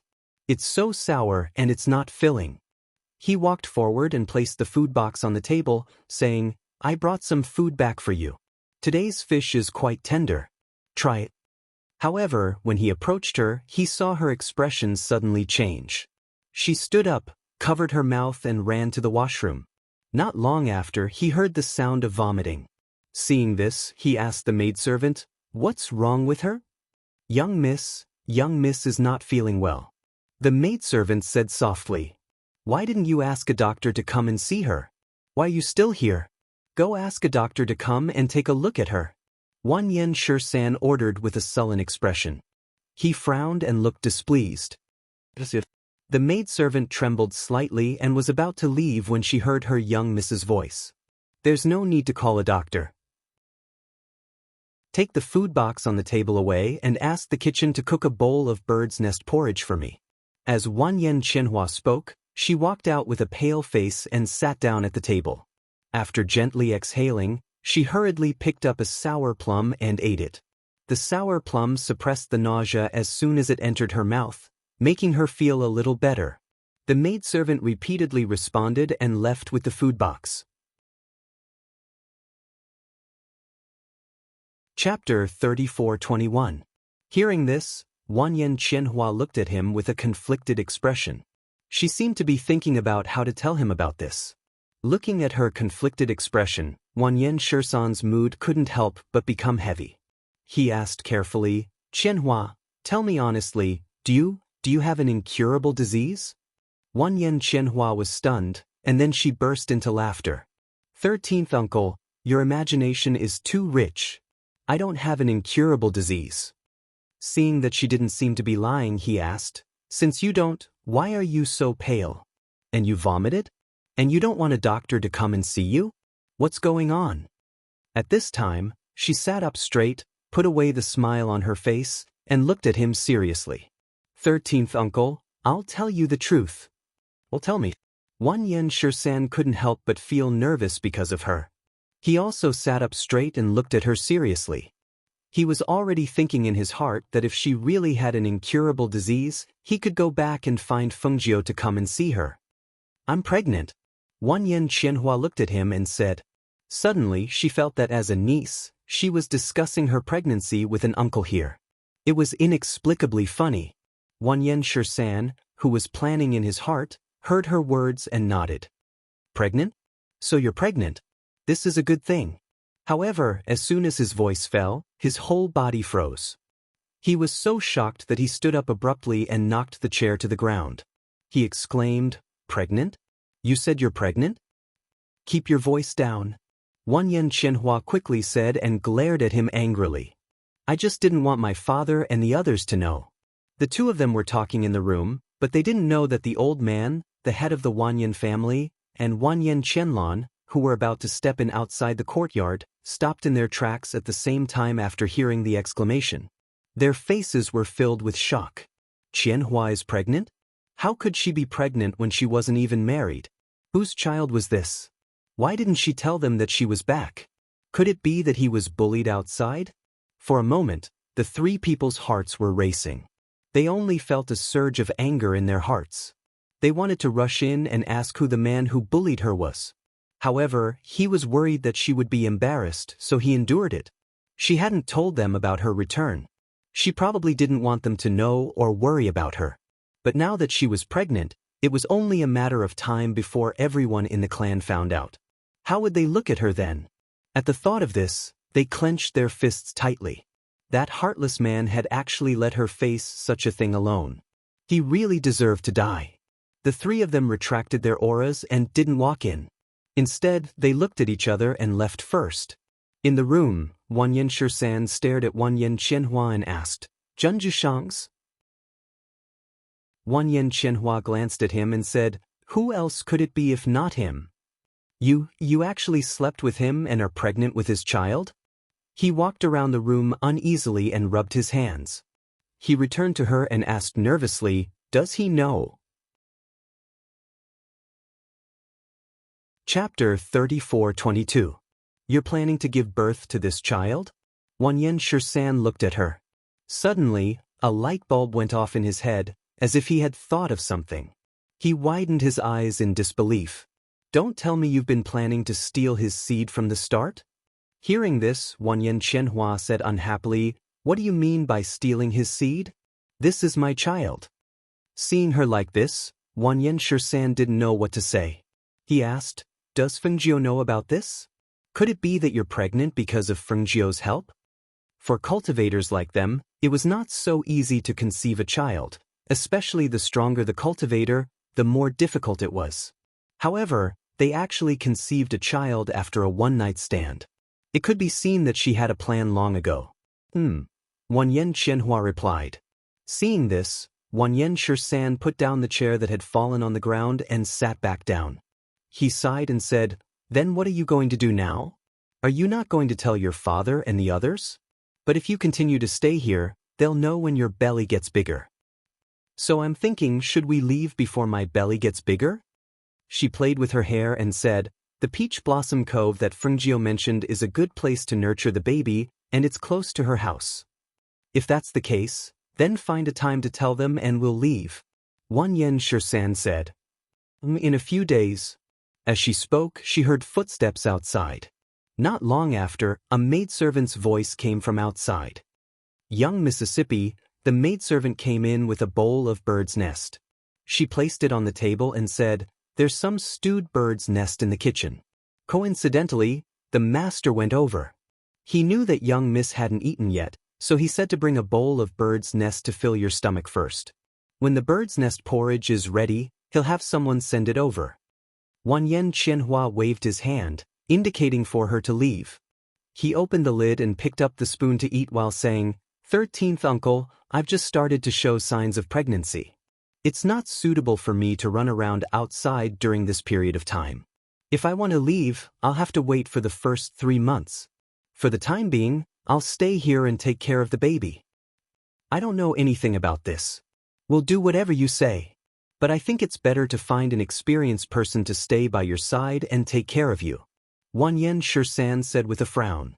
On the other side, in the upper world sect, Shenyuan Mose and Fengjiu arrived at the place where the immortal ascension stairs was located. They informed the sect leader of their purpose for coming, and naturally, there was no objection. In a world where strength was everything, as long as they were powerful enough, no one would stop them from doing whatever they wanted. Even if they wanted to break the rules of heaven and earth between the upper and lower worlds and open up the immortal path that connected the two worlds, no one would say anything. The people from other places didn't know of their plans, but the people in the sect did. On this day, they saw the two of them fly up into the sky and discuss in low voices. Guan Shilin, who was watching from the side, asked Imo Chen worriedly, "With their strength, can they really break the rules of heaven and earth? Can they really open up the immortal path that connects the two worlds? Will it consume too much spiritual energy?" Chapter 34:23. The path of immortality on the ladder of immortality would not normally be opened. Even if it was, It would usually be opened from the lower realm. Now, when the spiritual aura of the two figures in midair surged, and a powerful airflow condensed into a divine thought to forcefully open the path of immortality, dark clouds rolled in the sky, and a fierce wind suddenly rose. Unlike the normal opening by the people of the sect, Xianyuan Mo's and Fengjiu used their own power to open the path of immortality. Because of this, once the path of immortality was opened, it came into contact with the laws of heaven and earth between the two realms. The clouds in the sky surged, and muffled thunder faintly sounded. Boom! Bang bang! Thunder suddenly sounded in the sky, striking towards Xianyuan Mo's and Fengjiu in the sky. However, in the next moment, a powerful pressure belonging to a godly king expert was released from their bodies and went upwards. The pressure of a godly king expert collided with the heavenly thunder. The heavenly thunder that struck down disappeared in midair, leaving only the muffled sound of thunder stirring in the clouds. The change in the weather above the sect shocked the cultivators in the surrounding towns and cities. They all stood on high ground and looked at the strange phenomenon in the sky from afar. In Four Corner City, the people from the various clans who were watching the scene in the sky from a close distance were even more shocked. Compared to the cultivators who were further away, they could clearly see the black and red figures in midair. They were Xianyuan Mo's and Fengjiu. Moreover, they could clearly see that when the heavenly thunder in the sky struck towards the two of them, it was blocked by the two of them and disappeared in midair. Even the heavenly thunder rolling in the clouds could no longer strike down. It only lingered in the sky for a long time, as if it was staring at Xianyuan Mo's and Fengjiu below. In the sect station, CK and Mu Xian, who were standing with Guan Shilin, Emochin, and the others, were also shocked speechless by the scene in front of them. When their master said that he was going to open the path of immortality that connected the two realms, they were also dumbfounded and felt that it was unbelievable. After all, that was something that could only be done by breaking the laws of heaven. But now, when they saw the scene in the sky and saw their powerful godly king aura and divine consciousness forcefully open the path of immortality, they did not know how to express the shock in their hearts. After so many years, it was the first time that they had seen with their own eyes someone who could break the laws of heaven and make the path of immortality. Furthermore, this person was their master. Their master's names had already spread far and wide, but there were still many who didn't know that their masters were experts that stood shoulder to shoulder with the likes of Sovereign Lord Tong Tian and Sovereign Lord Black Tortoise. However, after today's news spread, no matter where they were, everyone would know that there were two more powerful sovereign lords in this world. They were different from ordinary monarchs. They were monarchs and phoenix masters. They were destined by the heavens. While carrying the excitement and shock in their hearts, they looked at the two figures in midair with adoration, and they couldn't help but feel honored when they heard the exclamations and discussions of the surrounding people. After all, that was their master. Chapter 34-24. In that instant, everyone's gaze fell on the sky above the sect. A seven-colored rainbow streaked across the sky. Half of it was in the sky above the upper realm, while the other half was in the sky below. They connected the sky like an arch bridge, forming a path of immortality. They've really connected the two realms. This unbelievable. They've really broken the rules of heaven and earth. They've opened the path of immortality with their powerful godly king divine consciousness. It's a brand new path of immortality. Exclamations of shock and disbelief spread all around. Looking at the scene in the sky, the sect master and the people in the sect could not help but sigh softly, godly kings are really powerful. CK and Mu Xian, who were standing with Guan Shilin, Emochin, and the others, also looked up. As time passed, their master's voice came from above. CK, Mu Xian, come up. The two of them looked at each other, then immediately gathered their chi and flew up. When they arrived in front of the two of them, they bowed respectfully, Master. Fengjiu looked at them and said, From today onwards, the path of immortality will be guarded by the two of you. Come up. Fengjiu said and gestured for the two of them to come forward. Seeing this, the two of them walked up and stopped a step away from him. At that moment, They looked at the seven-colored path of immortality beneath their feet, and their eyes flashed. This was the void, but when they stepped on it, they felt as if they were stepping on flat ground. It was very different. The seven-colored rainbow will gradually disperse, but the path of immortality will still exist. I'll cut open the void and merge your divine consciousness with the path of immortality. In the future, you will cultivate and guard the path of immortality here. As he spoke, Fengjio stretched out his hand and formed a complicated seal. He extracted a strand of their divine consciousness and merged it with the path of immortality. In the next moment, a flame mark appeared between their eyebrows. Feeling the burning sensation between their eyebrows and the addition of their master's divine sense in their divine sense, they couldn't help but be startled and look at their master. This path of immortality was opened by my divine sense. After you fuse, you will naturally become one with this path of immortality. Moreover, a strand of my divine sense will also guard this place with you. After I set up a barrier here, everyone who wants to pass through this path of immortality will need your permission. Fengjio looked at the two and said. He turned around and set up a barrier on the path, then said, "Go in and take a look. You can cultivate in there in the future." Yes. The two of them couldn't hide the excitement in their hearts. After exchanging a glance, they walked towards the path of immortality. The crowd below could not hear what they were saying. They only knew that after CK and Mu Xian entered the path of immortality, their figures gradually disappeared into the white clouds without a trace. CK and Mu Xian walked on the path of immortality. They felt their divine senses move, and the entire path of immortality was stored in their minds. Every corner of the path of immortality was incomparably clear in their minds. Moreover, there were two spirit gathering arrays here, and the rich spiritual aura was not inferior to that of the Immortals' cave in the sect. More importantly, this place was quiet, and the enchantments were condensed and moved according to their thoughts. Chapter 34-25. Xianyuan Mose glanced at them but didn't say anything. Fengjio nodded. Okay, you two stay here and familiarize yourselves with this place. If you have any problems that you can't solve in the future, you can look for me. The two of them replied. After bowing, they retreated into the path of immortality and disappeared. Seeing this, the people below couldn't help but exclaim in surprise and discuss it.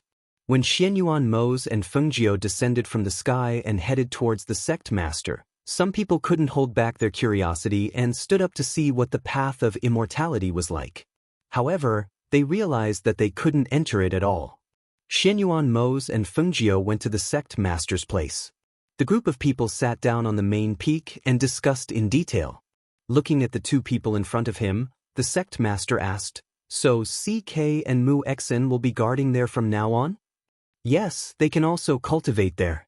Moreover, that path of immortality needs someone to guard it. I don't feel at ease leaving it to others," Fengjio said. "Now that the path of immortality is open, we have to leave for a period of time. I hope the sect master doesn't blame us for transferring the two of them from the sect to guard the path of immortality." The sect master looked at her and sighed. "Phoenix Master, you're too serious. You've arranged everything very well. I have nothing to say. Moreover, guarding the path of immortality is much better than being a venerable in my sect. Moreover, that place is extremely beneficial for their cultivation." They chatted for a while on the main peak. Then, the group returned to their cave abodes to rest and prepare to leave tomorrow. When night fell, Xianyuan Mose and Fengjio once again headed towards the path of immortality. There was no night on the path of immortality, only day. The path of immortality was a vast expanse of white, as if there was no end to it. CK and Mu Xian sensed the two of them as soon as they entered the path of immortality. They hurriedly came before the two of them and bowed respectfully. "Yes." The two of them responded and walked from the path of immortality in the upper bound to the path of immortality in the lower bound. Xianyuan Mose glanced at Fengjio and asked, "Do you want to rest before coming back? Or can you do it now?" Fengjio smiled. "Although I used up a lot of spiritual energy today, I also rested for a while when I returned to the cave residence. Now that my spiritual energy has recovered, it won't be difficult for me to conquer the lower realm." As she spoke, she stood on the path of immortality that was as bright as day. She looked at the pitch-black sky of the lower realms, and her gaze moved slightly. Only one of the 4 guardians of the 4 celestial corners of the lower realm had ever appeared. Back then, even though she was arrogant and proud, she had no choice but to admit that she was insignificant back then. Now, a few years had passed. She had walked step by step from a small 9th-grade country until she became a divine king-level powerhouse in the upper realm. She had been through a lot along the way, but it was also because of this that she had grown so quickly. Now, she could look down on everything. Xinyuan Mose did not step forward. Instead, he stood not far behind Fengjiu and watched. CK and Mu Xian stood behind Xinyuan Mose and watched. They did not know what their master was going to do. But from the looks of it, it was not going to be a small matter.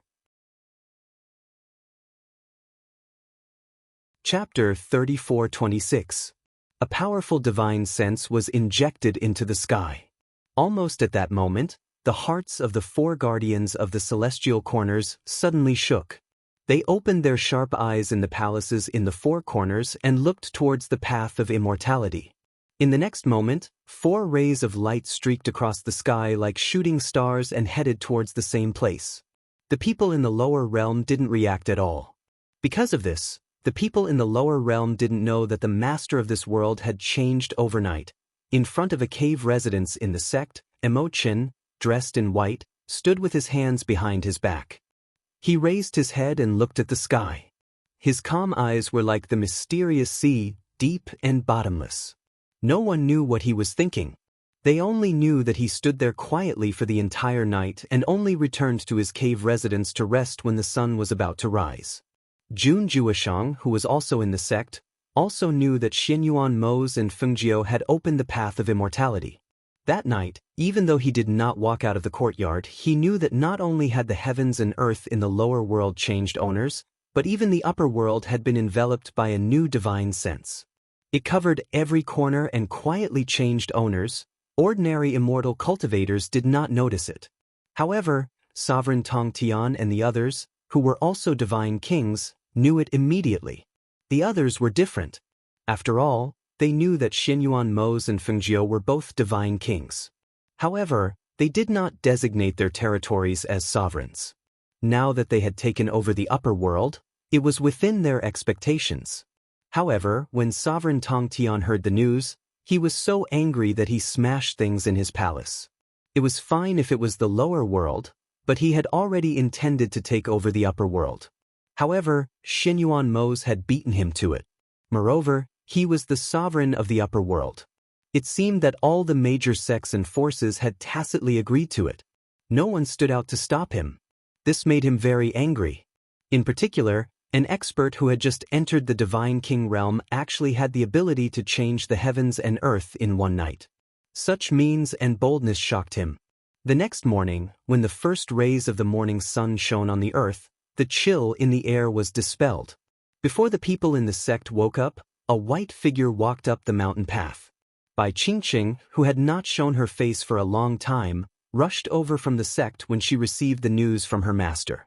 Since her master was going back to get married, she naturally had to follow. Moreover, she had not seen her master and the rest for a long time and she missed them dearly. He knocked on the door of the sect and explained his intentions. Then, someone from the sect led him to the cave residence. Because she came early, when she arrived at Master's Immortal's cave, Master was still not awake. Instead, she bumped into Leng Hua and the others. Qingqing? When did you arrive? Leng Hua looked at her, whom he hadn't seen for a long time, and revealed a gentle smile. I just arrived, Bai Qingqing said. She looked at him and asked, Are you all okay? We're all good, Leng Hua nodded and said, I'm about to go to the kitchen. Come with me. Therefore, Bai Qingqing responded and followed him to the kitchen. Along the way, the two of them chatted about what had happened in the past few years. Chapter 34:27. Master. When Bai Qingqing saw Fengjiu, She immediately stood up and bowed respectfully. "You're here? Have a seat." Fengjiu smiled and gestured for her to sit down. He also sat down on the cloth spread out on the grass. He picked up a piece of cake and ate it while patting Hao's head. "Mother, when are we going home?" Hao looked up and asked. "We'll go back in a while." Fengjiu smiled and looked at Bai Qingqing. He glanced at her and smiled. "It seems that you've improved very quickly these few years." Bai Qingqing smiled. "It's all thanks to Master's pills. Otherwise, Qingqing wouldn't have improved so quickly. Speaking of which, you haven't seen your brother for many years since you came here with me. We can have a good reunion when we go back," Fengjiu said. A gentle smile appeared on Bai Qingqing's face at the mention of her younger brother. A few years had passed and her brother should have grown up a lot. He should be able to take charge of things on his own now. "Mose doesn't plan to go back?" Emo Chen glanced at them and his gaze fell on Xianyuan Mose, who was standing at the side with his hands behind his back. Xianyuan Mose looked at him. "I have some matters to attend to. I'll go back later." It wasn't easy for him to get married. He wanted to give his beloved woman the best of everything. Therefore, he was going to prepare the betrothal gifts himself. "We'll go back with Master after a while, but it shouldn't be too long." Hui Lang grinned and ate a piece of cake. Fengjiu looked at Emo Chen and smiled helplessly. "He wants to prepare the betrothal gifts himself. I told him not to go through so much trouble, but he didn't listen."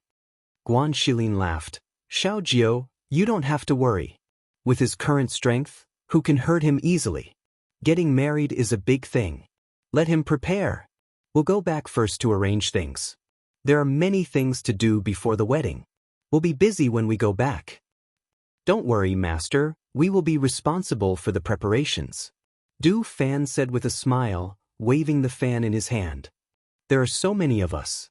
Do you think we won't be able to handle the wedding? Besides, there are quite a lot of people back there. Speaking of which, we haven't seen them for a long time." Hearing Du Fan mention them, the others smiled. They knew that he was talking about the Feng Wei and the others over there. After leaving for so many years, they were finally going back. No matter who it was, they were all happy and looking forward to it. The group of people chatted and laughed for a while. After eating some food, they packed up and prepared. After bidding farewell to the sect leader and the others, they flew into the sky on their swords and arrived at the path of immortality. Xianyuan Mose, Hui Lang, and Yingyi saw them off. The group of people followed Xianyuan Mose and Fengjiu into the path of immortality. As soon as they entered the path of immortality, it was as if they were stepping on flat ground. They couldn't help but look down. CK and Mu Xen also came out to see them off. They sent them to the path of immortality in the mortal world. Fengjiu released the flying ship and let them board it first. Then he looked back at Xianyuan Mose. He walked forward and hugged him. "I'll wait for you at home. Don't make me wait too long." Chapter 34-28. Hearing this, Xianyuan Mose's lips curled up slightly. His deep black eyes were filled with gentleness. He held her waist with both hands and lowered his head to plant a kiss on her forehead. "And it won't be long." His big hands stroked her black hair. His deep voice was magnetic as he said, "Go." Fengjiu stepped back and looked at him deeply. Then, she turned around and walked forward. She took a deep breath and jumped onto the spaceship. She stood at the bow of the spaceship and looked at him. Until the spaceship slowly flew away and gradually disappeared from her sight, his figure was also covered by the white clouds. Only then did she retract her gaze and sat down among the crowd. "Mother, do you miss Father? When will Father come back?" Hao came to her side. His pair of small hands hugged one of her arms as he looked up and asked. "When he's done with his business, he naturally won't come back. It won't be long," Fengjiu said with a smile. She reached out and rubbed his head. Emo Chen glanced at her. His gentle and calm eyes had a trace of undetectable gentleness. Just as he was about to look away, his eyes flashed slightly. He looked behind the spaceship and a faint smile appeared on his lips. "Someone's coming from behind." Hearing this, everyone turned around to look. They saw a white figure on a flying sword coming towards them. That elegant white robe fluttered in the wind. The elegant demeanor of an immortal was very pleasing to the eye. It's Junju Shang? Guan Shilin looked at the gradually approaching figure in surprise. Then he smiled at Fengjiu and said, "It seems that he's coming for Qianhua?" Fengjiu's gaze also fell on Junju Shang. Seeing that he had actually followed them, he couldn't help but feel moved. Could it be that he had guessed it? That's why he followed them? It seems that our journey will be quite lively. Fengjiu chuckled. Seeing that he was outside the spaceship, he waved his sleeves and opened the barrier around the spaceship to let him in. Junju Shang strode in and put away his flying sword into his sleeve. He looked at the people on the spaceship who were looking at him with interest. He calmly glanced at them and his gaze landed on Fengjiu, who was dressed in red. He walked towards her. "Why did you follow me? Aren't you going to look for my sister?" "My sister isn't on this ship," Fengjiu chuckled and gestured to Leng Hua. Leng Hua stood up and stepped back to make room for him. At the same time, he took a wine glass and placed it on the table. Then he retreated to sit behind Fengjiu. Junju Shang walked forward and lifted his robe. He sat down beside Fengjiu and said, "If I follow you, she will appear." He had just heard the news that they were going back to get married. Since they were going to get married, Wanyan Qianhua and her were sworn sisters. It was impossible for her not to appear. Therefore, after knowing that they had left, he immediately rushed over. He knew that he didn't need to look for her. As long as he followed her, she would appear when the time was right. Hearing his words, Fengjiu smiled playfully. He took a sip of wine and asked, "Aren't you not interested in her? Why are you looking for her like this? When you really find her, how are you going to deal with your relationship with her?" Chapter 34-29. For a moment, he was at a loss. Even now, he still couldn't understand his own heart, let alone his feelings for her. Seeing him sitting there in a daze, as if he was lost in thought, Fengjiu's smile deepened. In love, many people are blinded by the situation. Even Junju Shang was the same. However, since this matter was related to her sister's happiness, she would naturally give them some pointers. At least, she could save them a lot of detours. The spaceship flew in the sky. Some of the people who had nothing to do were sitting cross-legged to cultivate, some were resting with their eyes closed, some were drinking wine, and some were chatting. In the evening, when the sky was about to turn dark, the spaceship suddenly made a loud bang. The entire spaceship shook violently, causing everyone in the spaceship to immediately stand up and look around. Bang! Another heavy blow hit the spaceship. The spaceship shook, and the people standing in the spaceship also shook. Fengjiu frowned slightly. She looked at the huge ship that had come behind their spaceship at some point in time and was ramming into their spaceship.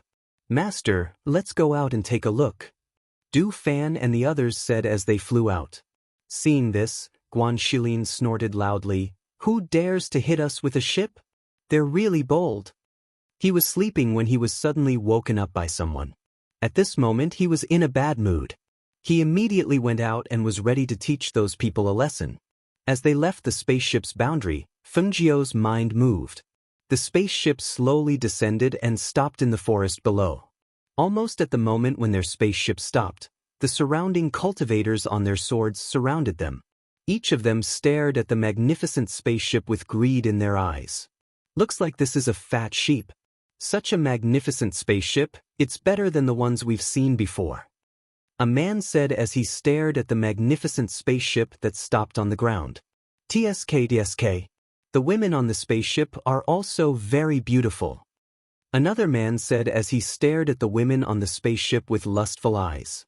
Because they were so focused on profit, they carelessly ignored the handsome men and beautiful women on the boat. Moreover, each of them had an extraordinary bearing. At this moment, they only thought that their luck today was really extraordinarily good. Just by looking at them, they knew that they would make a lot of money today. They went forward to grab the people on the spaceship, but found that they couldn't enter the boundary. They tried to cut it with their swords, but they were also bounced away. Just as they were feeling depressed, they suddenly felt something dripping on their faces. They thought it was rain, but when the smell of blood entered their noses, they couldn't help but be shocked. Blood. It's blood. They looked up abruptly and saw broken limbs falling from above. Some fell on their bodies, while others fell around them. It was a shocking sight. Ah! The 20 or so cultivators below cried out in alarm and retreated a few steps. They looked up warily. Not long after, they saw a few figures coming over on a light breeze. The murderous aura that emerged from their bodies made them break out in cold sweat. It was only at this moment that they realized that these people were not ordinary people. Chapter 34:30. Who are you people? One of them asked in a trembling voice as he retreated, looking for an opportunity to escape. They had done so many things, but they had never encountered such terrifying prey. They must be blind to think that they were prey. These people were clearly malefactors. Guan Shilin's fierce gaze swept over them, then said to Du Fan, "Take care of them. It's getting late, so let's rest here tonight." Du Fan responded, opening the folding fan in his hand with a whoosh. In the next moment, the fan in his hand flew out, followed by his figure. His extremely fast movement technique was accompanied by a flash of cold light. Only screams could be heard, and the thick smell of blood filled the air. Not long after, the 20 or so rogue cultivators all fell to the ground, dead. Fengjiu glanced outside and said, "Let's go somewhere else. We shouldn't be far from the town. Let's go to the city to rest." Hearing his words, everyone nodded. After Du Fan and the others boarded the flying ship, it flew forward again, finally arriving outside a city gate before the sky turned dark. After alighting from the flying ship, the group of people went into the city. Returning to this place after so many years, it had to be said that everything here was unfamiliar. However, they also had the power of the Phoenix Guards here. The group of people walked around the city, and after seeing the inn under their control, they went in. "Mother, can we go to the night market in the city after dinner?" How? Blinked his clear eyes and looked at her, his delicate little face filled with hope.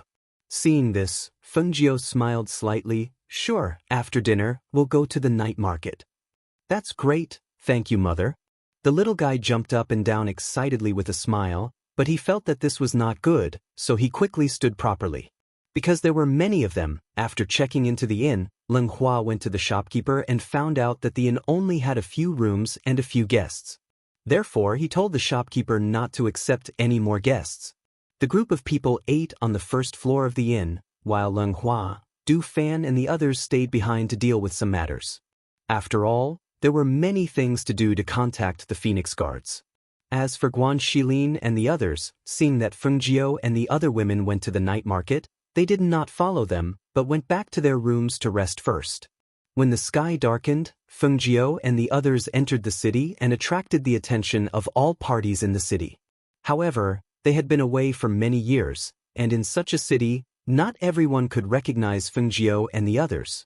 Therefore, although some people were curious, they did not know their identities. Until nighttime, when Fengjiu brought Leng Hua by Qingqing, Qin Xian and Hao out to the night market, the four beautiful women walking together could almost cause a huge commotion. Moreover, no matter whether it was appearance or bearing, the four of them were incomparable to ordinary people. Even the daughters of the aristocratic families in the city became inconspicuous in front of them. Especially, among the four of them, Fengjiu, who was dressed in an extremely dazzling red robe, was even more outstanding when compared to the other three.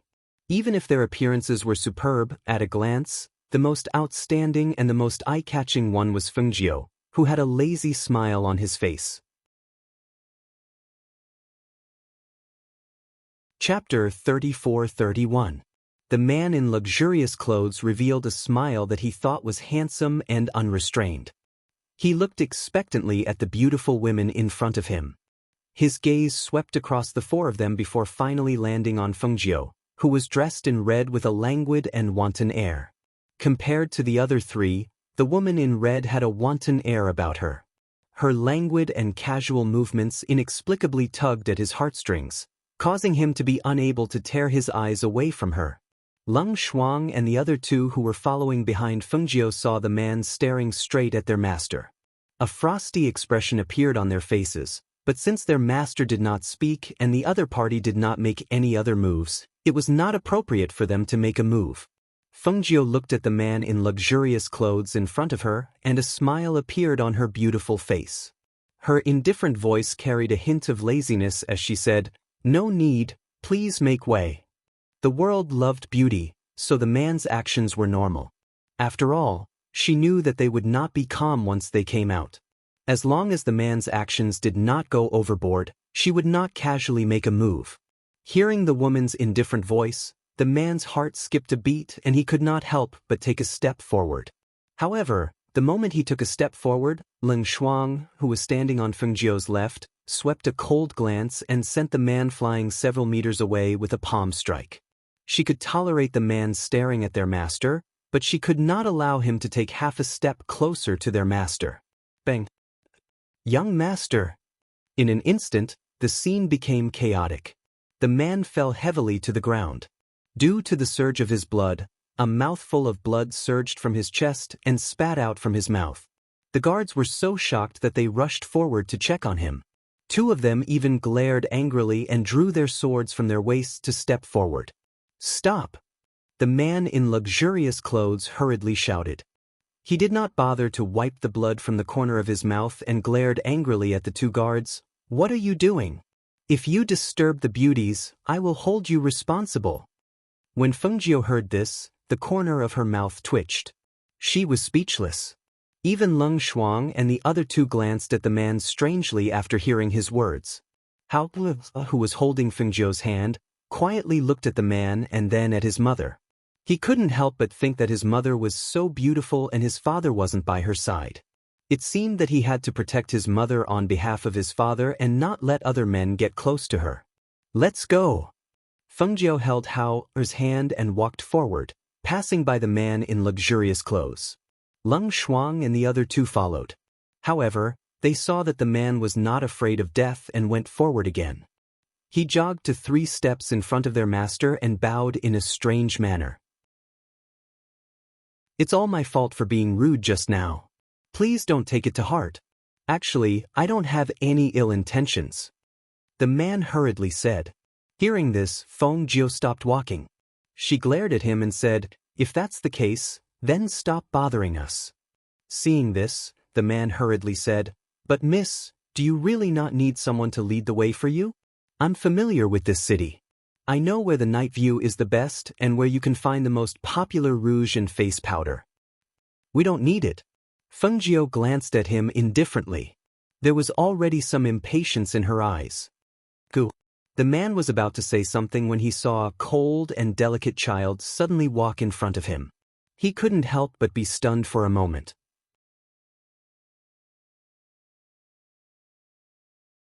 Chapter 34-32. Hearing these soft and cold words, the man in luxurious clothes was startled and didn't react in time. "Mother, mother?" Hao's little face darkened. "Are you stupid? This is my mother. Why are you calling her mother?" When Fengjiu heard this, she couldn't help but burst out laughing. Her smile was as if spring had returned and all living things had come back to life. It was so beautiful that it was indescribable, causing the surrounding people to be stunned. When the surrounding gazes fell on her, Fengjiu frowned imperceptibly. She didn't say anything and just kept her smile. She held Hao's hand and walked forward. The 3 people behind her followed quietly. It was unknown if he was still in a daze, but the man in luxurious clothes stared blankly as Fengjiu and the others walked away. It wasn't until they were out of his sight that he muttered, "Her child is already so big? I really don't know what kind of man is worthy of such a peerless beauty." When the guard behind him heard his young master muttering, he couldn't help but shake his head secretly. That woman wasn't simple. No matter what kind of man he was, he couldn't be their young master. Fengjiu brought Hao and Leng Shuang to the night market. They didn't stay out for too long. After all, they still had to continue on the road tomorrow and had to go back to rest. What made her a little unhappy was that there were many people staring at them, both in the open and in the dark. Being stared at and sized up by so many pairs of eyes while shopping was really not a pleasant thing. Therefore, after returning to the inn, she also gave instructions that after waking up tomorrow, they would leave this place and first go to 100 River City's Heavenly Pill House to take a look. The next morning, Fengjiu ate breakfast downstairs. Leng Shuang brought Qin Xian to the market to buy some food to eat on the road. The others also woke up one after another. A few guests in the inn looked at the group of people eating breakfast downstairs with some surprise. No other guests had come in since yesterday. Obviously, this inn had been booked by them. This inn was considered one of the best in the city and the price was also expensive. Those who could stay here were not ordinary people. Now that they looked at the group of people downstairs, they were even more curious. Who are these people? Mo Chen, who was dressed in white, walked out of the room. She glanced at the people who were looking down from upstairs and then went downstairs. Not long after, Guan Shilin from another room also walked out. He yawned and stretched. "Brother, are you all out to play with your family?" A middle-aged man smiled and cupped his hands at Guan Shilin as he asked. Guan Shilin looked at him and said, "Yes, I guess so." "Ha, I see that you all have an extraordinary bearing. I think you must be from a big family. My surname is Yang. How should I address you?" The middle-aged man asked with a smile. He was curious about this group of people. After all, this group of people, regardless of whether they were men or women, were extremely outstanding. Moreover, it was obvious that the woman in red was the backbone of this group. Even so, the man in front of him, as well as the other two men in loose white robes who looked like immortals, had extremely extraordinary bearings. He couldn't help but be curious. Who exactly were these people? Why were they all so outstanding? Guan Shilin smiled and said loudly, "Me? My surname is Guan." With that, he walked downstairs. Chapter 34-33. Jun Jushang also walked out of the room at this time. He looked like an immortal who didn't eat the food of mortals. His indifferent and distant attitude made the people standing on the second floor want to go forward. However, they hesitated and didn't dare to disturb him. He walked past those people and went downstairs. He sat down at the table where Fengjiu, Mo Chen, and Guan Shilin were sitting. He casually and naturally picked up the porridge on the table and ate some snacks. After he finished eating, he wiped the corner of his mouth and looked at Fengjiu. "I remember that she seems to be from here." Hearing this, Fengjiu knew what he meant. She smiled and said, "Yes, but I have never been to my sister's family." Jun Jueshang looked at her and remained silent. He did not speak again. Mo Chen looked at Jun Jueshang and saw that his face no longer had the hesitation and confusion when he talked about Wanyan Chenhua. He knew that he had made up his mind and thought about his feelings clearly. Thus, a gentle smile appeared on his lips. "It seems that after drinking Jiao and Mo Zhe's wedding wine, we will be able to drink your wedding wine soon."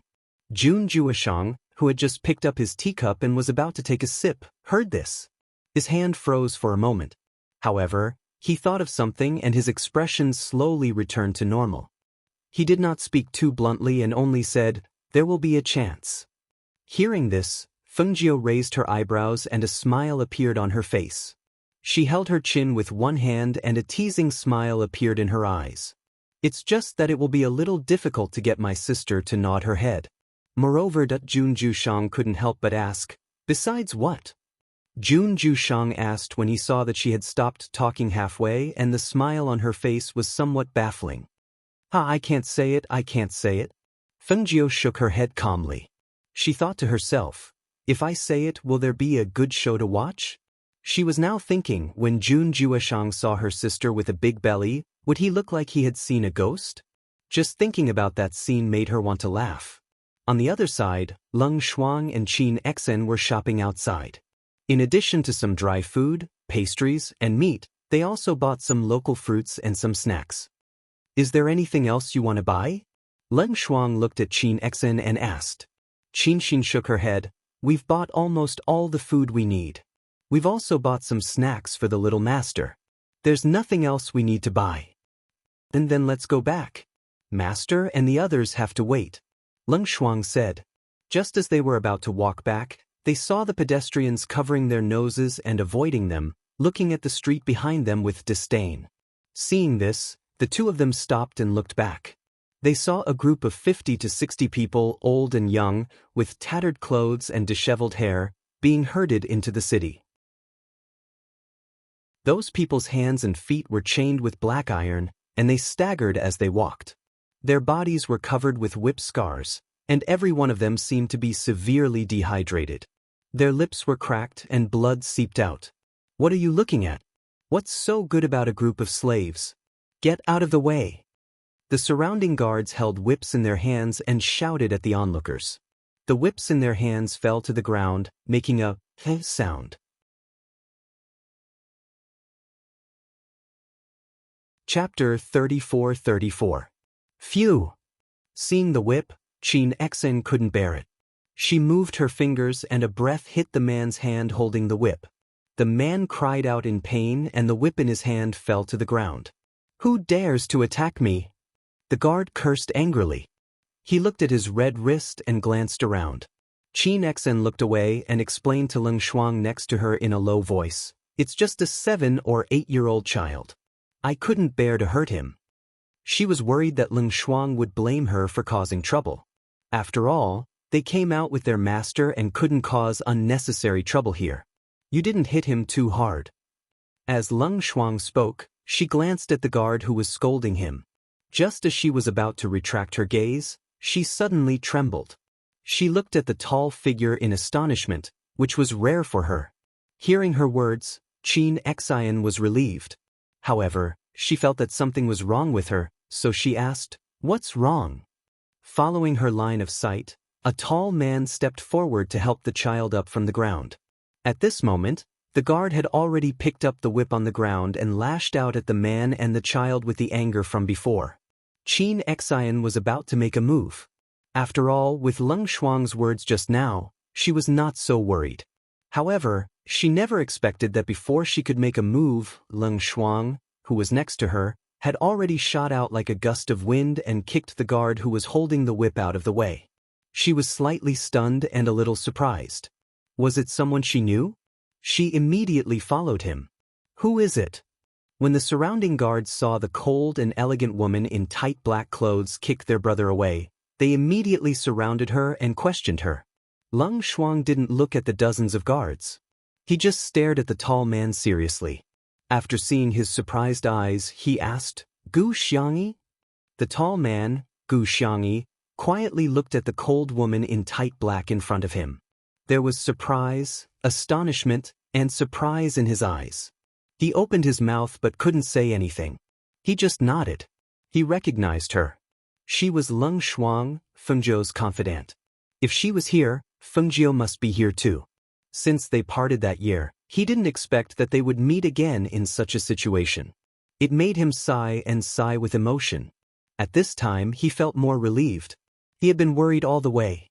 Finally, at this moment, he saw a familiar person and felt relieved. If it was someone else, he wouldn't feel at ease. However, Fengjiu was someone he knew. Their journey of suffering was finally coming to an end. At this moment, he was incomparably glad that he was able to meet Leng Shuang here and that she had also recognized him. Leng Shuang looked at him and frowned, asking, "Can't you speak?" After seeing him nod his head again, he coldly glanced at the guards around him and ordered, "Unlock their locks." "Bitch, how dare you block our way? Brothers, let's go. Catch her." The leader of the guards immediately shouted and motioned for the others to rush forward. Leng Shuang didn't make a move because Qin Xin came to her side with a zither in her arms. She plucked the strings and the sound of the zither came out. It turned into streams of air and sent the guards who rushed forward flying, but didn't hurt the innocent people around them.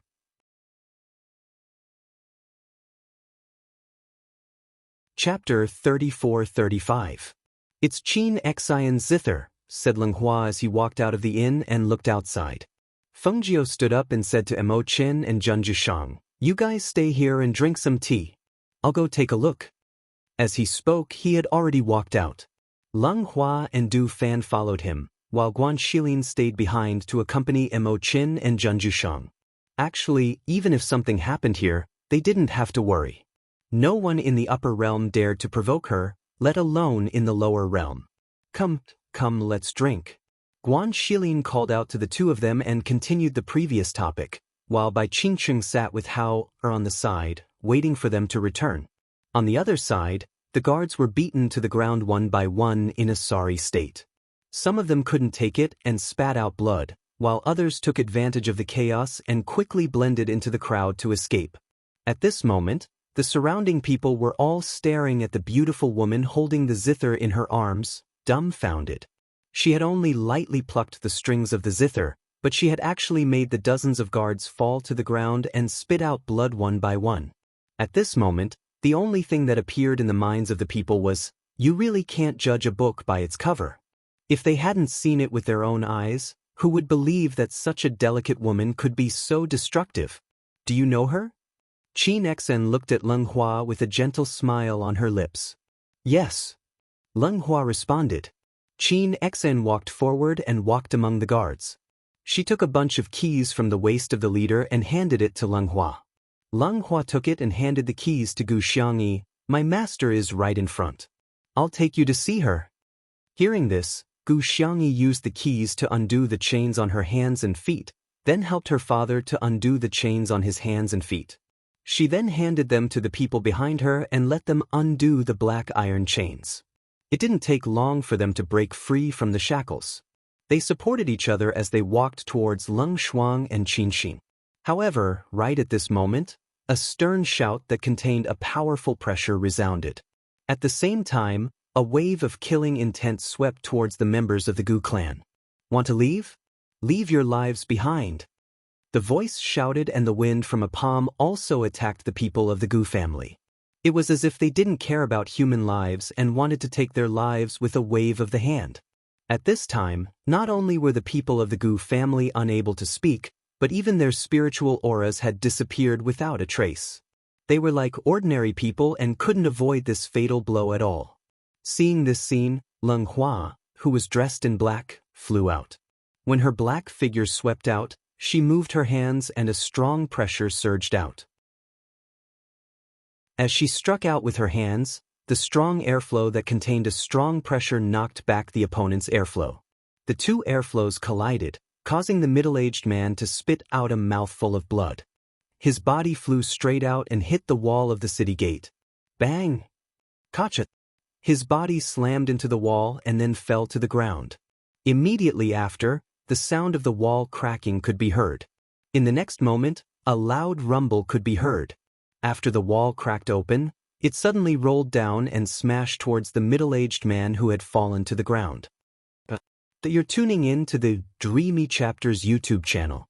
We're so grateful for your support, and don't forget to subscribe to join us on this incredible journey through captivating stories.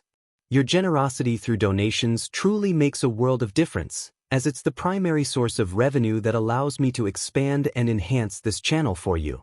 Thank you from the bottom of my heart for being a part of this adventure.